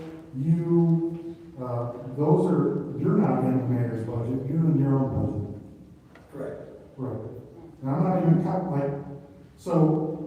I named you. Yeah, you named the things, but there's currently 18, and I asked the question, who's the other 11? And who's the 18? Nobody can answer that, Mr. Edwards. Not one person. And they said that they were going to get back to me, and they didn't. They didn't. Because they don't take us seriously. I bet you can take us seriously now. I bet you do. Mr. Edwards, I believe we approved your pay package to be 125, maybe more. It's in that ballpark, correct? Yeah. So you would have $100,000 to potentially hire the staff that you need or that you can provide. I don't understand how we expect the residents to tighten their belts, but we refuse to. We only grow. We only grow. It's time for us to regress, to get our bearings, to see how we can move the city forward. We're not moving forward, we're regressing. Without the ARPA funds being transferred to our general fund, this would be an even more abysmal budget. Judy? Anybody else in the second round? Anyone else in the second round? Madam, Go ahead. thank you. It's definitely unfair when we try to make power moves without doing our due diligence. I don't know I do know where where the idea is coming from. But I will say that tonight, my colleagues are living up to their title of stalemate strategists. And so, yeah, it is okay, and it's fine, because if you pass it or not, it is what it is. We don't have enough. And so, My point is, you need calling her colleagues names. Because we're not named, this is serious business, and she's taking shots and calling names. Her decorum, listen, page 26, section 3-104, that you must act with decorum. I definitely will, because you received the award. Both of you all went to Philadelphia to receive the award, to receive the stalemate strategy award. And so, it's very Jermaine. Not Jermaine, not Jermaine. I was there too, and I was drunk. Tell our colleagues what the award title that they received. Thank you. Okay, but they received stalemate strategy award. No, they for stopping the business of the city of Flint. No, they didn't. Madam Chair, you might want to stop her. I did request that she not say, go ahead. You Madam Chair, we still have business. I'm not going to take my rest tonight because I get up and appreciate that. That's what she wants you to do anyway. She know this ain't gonna pass. You need to act like I got the floor. So go ahead. You do not have the floor. Go ahead, Dr. Lewis. You do not have the floor. Go ahead, Dr. Absolutely. So as I act like I got some sense, clearly they didn't act like they had any when they went and they received those awards with pride. Stalemate strategies. You are absolutely right. You are absolutely right. You received Stop me from taking my time. for taking them wigs on your head like that. That college can do on their own time is 100% not emotional. They own time. Again, they are the proud recipients of these awards. What they got to do? We didn't know about the award. But Come on, Judy. Come on, Judy. Enough back there, please. You take care of up there. I'm trying. Well, try hard. This is warning, Mrs. Hall. I'll take it. And I'm giving them about ready to give that too. Hell, take care of up there. Please state your name to this resolution. This is very dramatic because this resolution looks like it's going to fail because we have colleagues that instead of doing their due diligence and seeing what departments should be cut, instead of having these conversations with the administration to see where they can trim fat, we want to sit up here and we want to waste their time. Just like Mr. Shakespeare said, he said that we have lives. They've been here all day and it's almost 10 o'clock at night and we're talking in circles. And we're putting motions on the floor. We're putting motions on the floor that have not thoroughly been vetted. And so we're expecting colleagues to go with that. That's not what I'm doing. That's not what we're here for. And it's unfortunate that now we're not proud of receiving our stalemate strategy award for disrupting the business of the city. I can play back the video because it's all for the record. Order. Madam Chair. Chair. Thank you. Again, this is all relevant because what is this doing? What will not passing this budget do?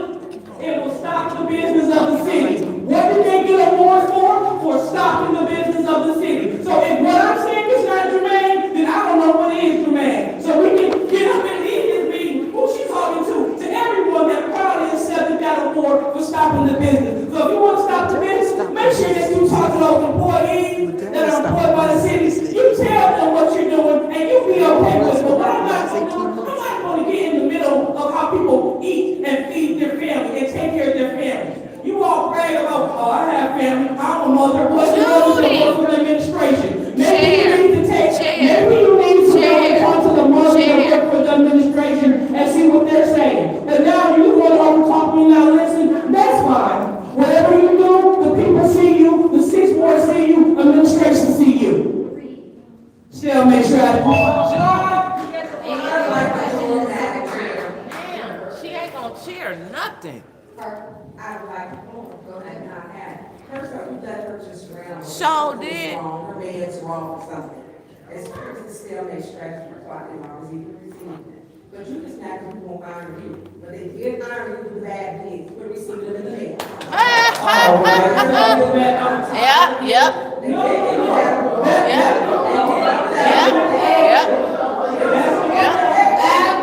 Only one person has to. And that's Tanya. The point of order is, let me get on. Yes. All talking shall cease, as you were so commonly wanting to. Again. Go ahead. Point of order, left in the corner, because if I get up here and if I start saying things, that won't be professional. That's not presidential. So we should not allow six more to get away with this, okay? every shame in your shoes, okay? Through the chair. We need the police up there, Yes. up there You with all have them. been working through this budget methodically. And this budget decision needs to be made by the first Monday in June in order for you to be in compliance with the charter. The lawyer had to So come. I would request that you continue on making your amendments, motions, and passing, denying. Look at that so sweet that baby over there. It's poor thing. the city can continue to operate. That's right. If the budget does not pass in whatever form we decide, we have more than 500 employees that will be laid off. We have trash that will not be picked up. We have water services that will not continue. Emergency until we services get will money continue. to pay for those services. Emergency So we all services will have continue. been And we can't diligent use the water working anyway. through exactly 10 o'clock. So if we need to take a break, let's do that. We still have 3 days before the budget has to be adopted, whether you decide to do the one last year. But please, let's just continue with the decorum, work through what we can, so that we can be in compliance with the charter. Thank you. Thank you. Ms. Burns, you have the floor. Thank you, Attorney Gurley, because it didn't fly off the hinges until number 2 went off the hinges. She was completely unhinged, completely. And we were working through it methodically. I called Clyde Edwards up, but she's always allowed to call names. Get back that $75,000 to your own nonprofit. Ms. Burns. Give that back. Ms. Burns. You have that stern attitude with her. Yeah, shut up. Please stay germane. I didn't want to read your name. You know what? Listen. Clyde, I know what you do. Y'all need to deal with her. Y'all got to do, because she is your problem. She's your problem. And I'm not gonna let her talk crazy to me. I'm not gonna do it. I'm not gonna allow her, when I asked you to come up, we had great dialogue so that people could see, and we didn't know what was on your budget.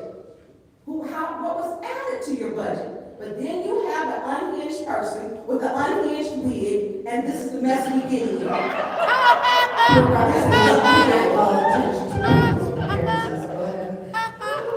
So, I don't know, can you come back up, Clyde? The communications director. How long has this, I don't even know who she is. Who's the communications director? Shauna Rouser. Shauna Rouser? Shauna Rouser. Shauna, okay. And how long has she been here? I believe it's 5 or 6 months. Okay, and how much does she make? I don't know. Can you? Mr. Morrissey, no? Okay, so if we could get a breakdown, because we will obviously be here, of what your department and what, each person makes, so that we can see. But I think the question is really, also, and then also we need in the mayor's department. We could get who works, where and in what departments. I don't take it lightly. And I don't appreciate my colleagues speaking to what they do not know what my concerns are, nor my work ethic. Because there was many nights you stayed when I worked there, you made sure I got out together, hey, let's go. You know, we were both there. So I get the work that you do. See, this is your problem over here. We're one that won't keep her mouth shut. She won't keep her mouth shut. Anyway, that's my time. She caught the wigwam back. I find it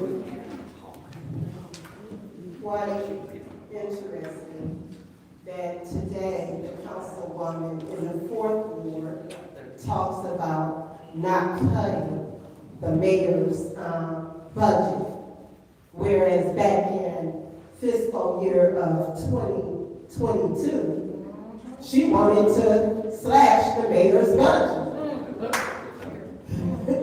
So I find that quite interesting. So today she has another story. She don't want to cut the budget. I wonder why. Madam Chair, through you to Mr. Moore. Mr. Moore, you know, I was looking through the check register. Don't do it, don't do it, don't do it. And, Everybody does. oh, Lord. I'm going to tell you what. See, this is, Look how Liddell looked at her. along with this budget, Once you hear some checks went out.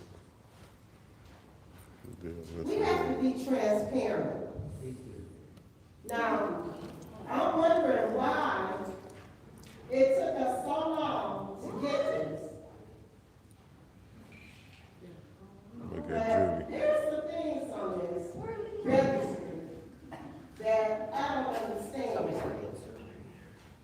But it's coming out of taxpayers' money. What? In taxpayers' funds. I see a line item in here for $150,000, a check, for the May Institute. Oh. Can you explain that? Yeah, y'all voted on it. Came out of opioid dollars,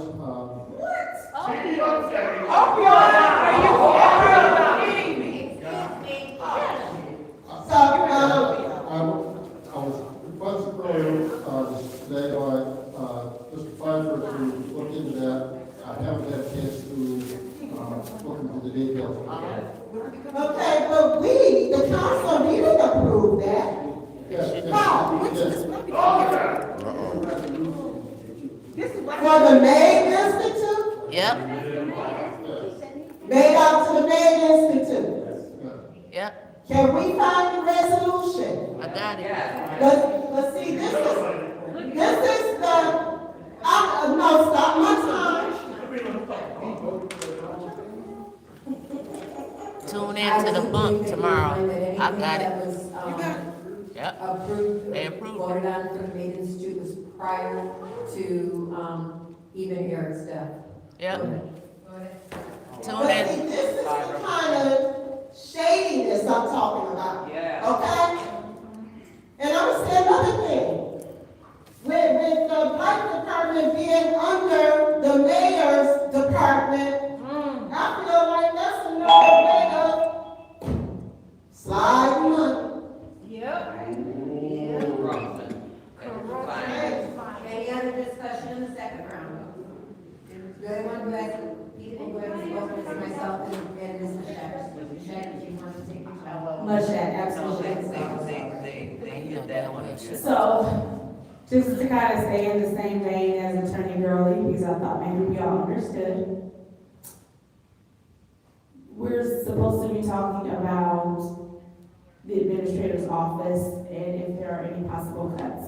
He has had an opportunity to come up here and discuss the detriment that will cause. We are all clear that he works very hard, and that the staff that he has is necessary staff. And just even from listening to him talk, he is pretty much bare bones around here as far as staff is concerned.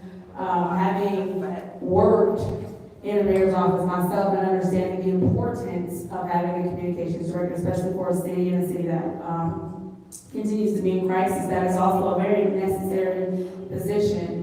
I think that we need to get back focused on the fact that right now the decision is what are we going to do as far as funding this office and this budget. And so I am going to reiterate the fact that I will not be supporting any cuts because there is plenty of, you know what, I'm gonna call you to order. That's cool. In the black security shirt. My name is Debbie Clark, There you go. and I'm not speaking to you because you threatened. This is your warning. Go ahead. So as I was saying, as we're trying to handle city business, it would be a huge detriment to that office to make any cuts. Mr. Edwards, everybody knows that, you know, city administrators are the catch-all, and that is just the reality. And knowing that it's already just you and really working in your office, one other person, because you are funding another necessary city position. But I'm just not comfortable with the amount of work that you have to do. And then the amount of work that puts on your administrative assistant with saying that we will not value the staff that we have in that office, or we will undervalue what that office does by making slashes when there is probably somewhere else that could possibly be made. So I will not, especially after hearing from you, support any cuts to your office. I am.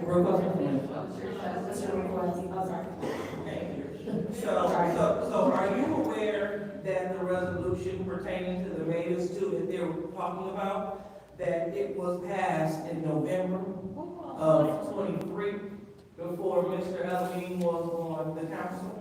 And, in terms of the voting, you know, Ms. Byrne voted yes for it. So I just want to make sure that you knew that as we proceed to our next vote. Listen. That was a very point. So I would like to, I said point of order. I was ruling on their point of. Madam Chair, Go ahead. I would like to answer that. Thank you, that is actually, great details. Thank you for the clarity on the information to receive that request. Did we know they was just paid October 2024? So I'm answering Dr. Lewis, since I was in the middle of responding to Dr. Lewis.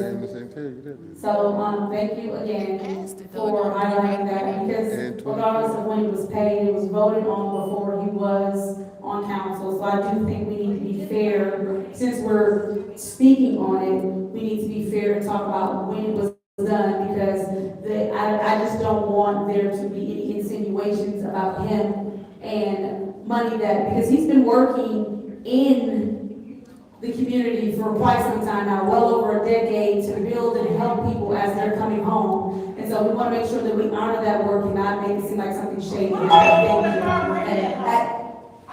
Excuse me. What about the people that's already at home? What about the people on the east side? This is your warning, please sit down. Not for me, not that slime. You gotta keep telling me to go. Man, I'm a grown ass woman. Shit. Keep on telling me to sit down like they're elementary. This is, all right, that's everybody's discussion. I'm not going to add anything more. So this is the move, this is the vote to move the administrator's budget to the fiscal year 22 actual level.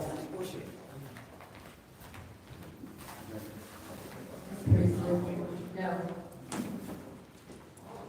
Carter? Yes. Yes. No. No. Yes, 3 no. The vote is 3 yes, 3 no. That motion fails. Are there any more amendments? Go ahead. I'm gonna ask a question before I say the through you, Mr. Moore. Mr. Moore. Come on, Dennis, you know you don't know nothing. Mr. Moore, how is the $72,000 paid to Flint Gulf? And through which line item? Could you repeat that question, please? what account or what line item is Flint Golf paid their $72,000? I believe it's paid out of the park, I'm not 100% sure of that. Because there's a golf line item, but the expense is only, actually is blank this year. Proposed, so I believe it's paid out of Parks and Rec, I have to double check that. No, it's got its own line I item. believe the Parks and Rec, what line item is Parks and Rec, sir? The line item for golf that you see in the general fund, I believe had to do with staff, salaries. But I'd have to double So check. now we're paying for them to run the In fiscal year golf course '24, and paying for this did we stuff. receive any payment? Because the contract with Flint Golf is to split evenly the profits from the golf courses. Did we receive any money? No, we did not. Thank you. Mr. Moore, I need to know where I'm cutting money from, so tell me which line item has the Flint Golf. Because it's a racket. I'll get you I don't have a account number off the top of my head, but I can get you that, tomorrow morning. Request for information. My request is you know, how much you received from Dino's Bar and Grill. And also the, unauthorized cannabis, events that they had at the golf course. Did we get any funds from that? We got zero from them subleasing the land out to, a tree cutting service that's using the parking lot to store their vehicles. So, Mr. Moore, I need to know right now, which line item am I cutting? Through you to Mr. Edwards. What are you doing? Mr. Edwards, do you know? I'm sure you're well aware of the contract. What account is that paid out of? I don't know what you're talking about. I'm familiar with what you're talking about, $72,000. $72,000, and we're supposed to split the profits when they operated in previous years with at least over $100,000 profit each year according to profits and loss statements. But now when we're paying $72,000 in relation to splitting the profits, we got nothing. I believe that agreement just started. The agreement started last year, sir. In fiscal year '24, Mr. William Kim was here and he drafted it, and I can pull it out and send it to you. It was started in fiscal year '24. For this season? No, for last season. It was in place all of last season. Request for information. What's your request? These were bidded out. Why are we paying $72,000 when we had companies to pay us money? Ms. Burns, if we had more than 1 minute with the mayor, maybe you would answer that question. Point of information, that information needs confirmation. Ashley's the one who's involved with that because I actually know somebody who works with Flint Golf. And so that comes from, Ashley is the one. He's the CFO. Right. He's the CFO. But Ashley is the one who dealt with the contract. The CFO supposed to sign off on all Did contracts. Ashley, the contract issue? No, the CFO signs off on Did contracts. she approve it? From my understanding, Okay. I'm about to close You have to have the weapon I'm asking, you got it wrong. So I'm going to make an amendment. I'm going to make an amendment to cut Flint Golf LLC $72,000 from the appropriate line item, and I so move.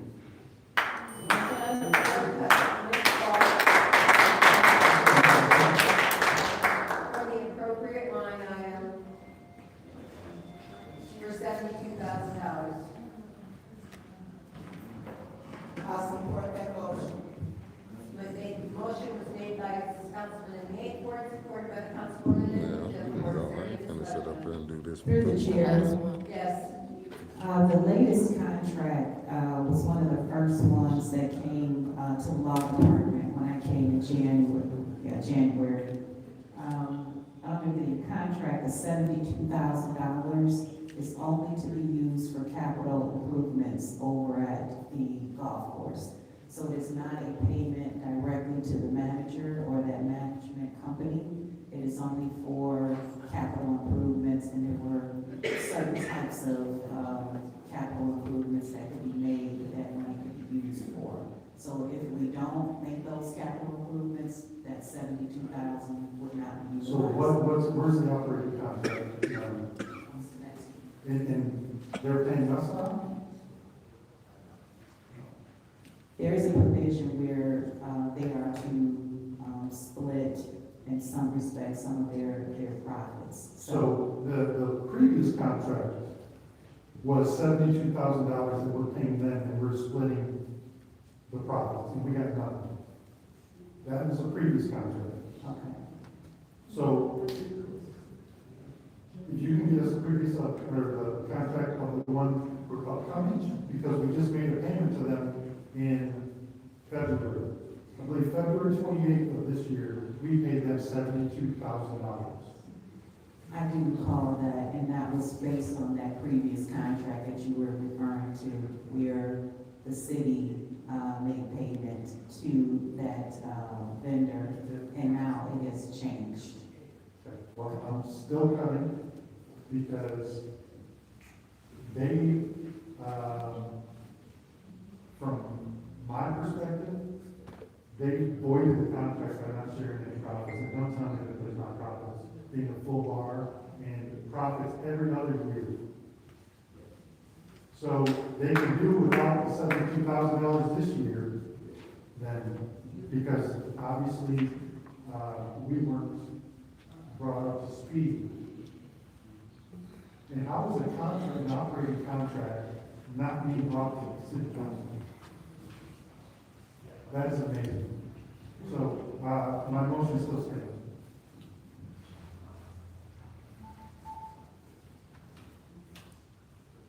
Is there anyone, any discussion in the first round? You gotta get us some more. I did. There's a person. Is there any discussion in the first round? I'm sorry. Was that not discussion from him? Oh, yeah, that would be his discussion, thank you. Any other discussion in the first round? Thank you to Mr. Moore. Mr. Moore, so with this type of property, because he's profiting from it, has the tax assessor stated that should they be paying taxes on the property? I haven't heard anything from the assessor about that. Okay, can you look into that for me and get back? Oh, so do we have any financials at this, we're talking about two golf courses, that I don't believe they still do it, they're making any money. And cannabis events they cut y'all cash.